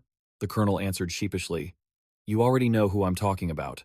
It's Cha Ye-hee. At that moment, Cha Ye-hee was busy doing push-ups, building up her arm strength, to one day slap the smirk right off a certain man's face, for the crime of toying with her feelings. The memory of that day was seared into her mind, the moment Yoo Min answered the colonel. The only thing that matters to me is Damy. I couldn't care less what happens to the brigade. That memory only fueled her determination, pushing her to do more reps. Suddenly, the image of a child holding wildflowers and smiling happily flashed in her mind, startling her. She lost her balance and fell with a thud. She quickly sat up, her face twisted in frustration. Damn it. Back in the office, Colonel Cha Poon-ho complained. That girl says she can't trust a single word you say. It seems she's starting to really hate you, but she's not putting up a fight, so don't worry. I don't raise subordinates foolish enough to not understand what's at stake. On the other end of the line, Yoo Min thought to himself, he's right. The colonel's right. 1 week ago, they had successfully retaken Daejeon, but to deal with the threat that could strike at any moment, their current forces were dangerously inadequate, and Colonel Cha Poon-ho's brigade was the strongest unit in all of South Korea. If a unit that powerful could merge with Daejeon's infrastructure, the city would become the starting point for rebuilding the entire nation. With that in mind, Yoo Min spoke. Colonel, please prepare on your end. I'll get everything ready here before you arrive. A massive bolt of lightning struck down on Gyeongdae, the Ministry of National Defense headquarters, the very heart of the military. The scene shifts to dusk as Daejeon's reconstruction was underway. Shinjigu asked, Gyeongdae? You mean we're heading to the military headquarters? Yoo Min nodded. Yes. He then frowned, lost in thought. In my past life, when I arrived in Daejeon, the city's military power was pathetic. The mutated zombies that appeared then were only low-level variants, and they were easily stopped with Shinjigu's command skills alone. Several years later, in the reclaimed Doosan government district, I discovered a top-secret document. Its codename was Heart. According to that file, deep beneath the Gyeongdae headquarters, south of Daejeon City, lay information about a high-performance military asset that had been hidden from the entire world. Once that technology was recovered, Daejeon's defenses were fortified to the point of being nearly impenetrable. Even the high-level mutated species that appeared later were suppressed almost instantly. But now, we don't have a few years to wait. And there's no reason to wait any longer. We must seize the power to protect Daejeon before a new variable enters the equation. Suddenly, a movement caught Yoo Min's attention. It was two soldiers, their eyes sharp with resolve and experience. They approached in full combat gear. They were both from the Cheonma unit. One was 2nd Lieutenant Eun Hoon, the other was 1st Lieutenant Han Tae. Yoo Min recalled Shinjigu's advice. Among the 10 men I trust, take these two with you. They are the soldiers who defied Baekjun's orders and were imprisoned in the exhibition hall's basement. Even Baekjun wanted to use them, so he kept them alive. They are loyal soldiers, ready to risk their lives for a command. They will undoubtedly be a huge help to you. Remembering this, Yoo Min spoke. If my memory is correct, the path to the Gyeryong basement won't be easy. Are you two ready? They didn't reply with words. Only a firm nod, their eyes burning with the readiness to sacrifice everything. Seeing their resolve, Yoo Min gave the command. Then let's move out. We're going to seize the heart of the South Korean military. However, at the Daecheon Dam, inside the guard station, lay desiccated bodies, completely drained of all life. The staff and managers here were left with nothing but dried husks on their bones. It seemed they had encountered a selective, flesh-eating zombie. Outside the dam, the reservoir water had risen past the safety limit, constantly spilling over the embankment. A moment later, the immense pressure from the water caused massive cracks to form along the dam's surface. Just when it seemed nothing worse could happen, the unthinkable did. The largest dam in the city, completely shattered. But then, our main character did the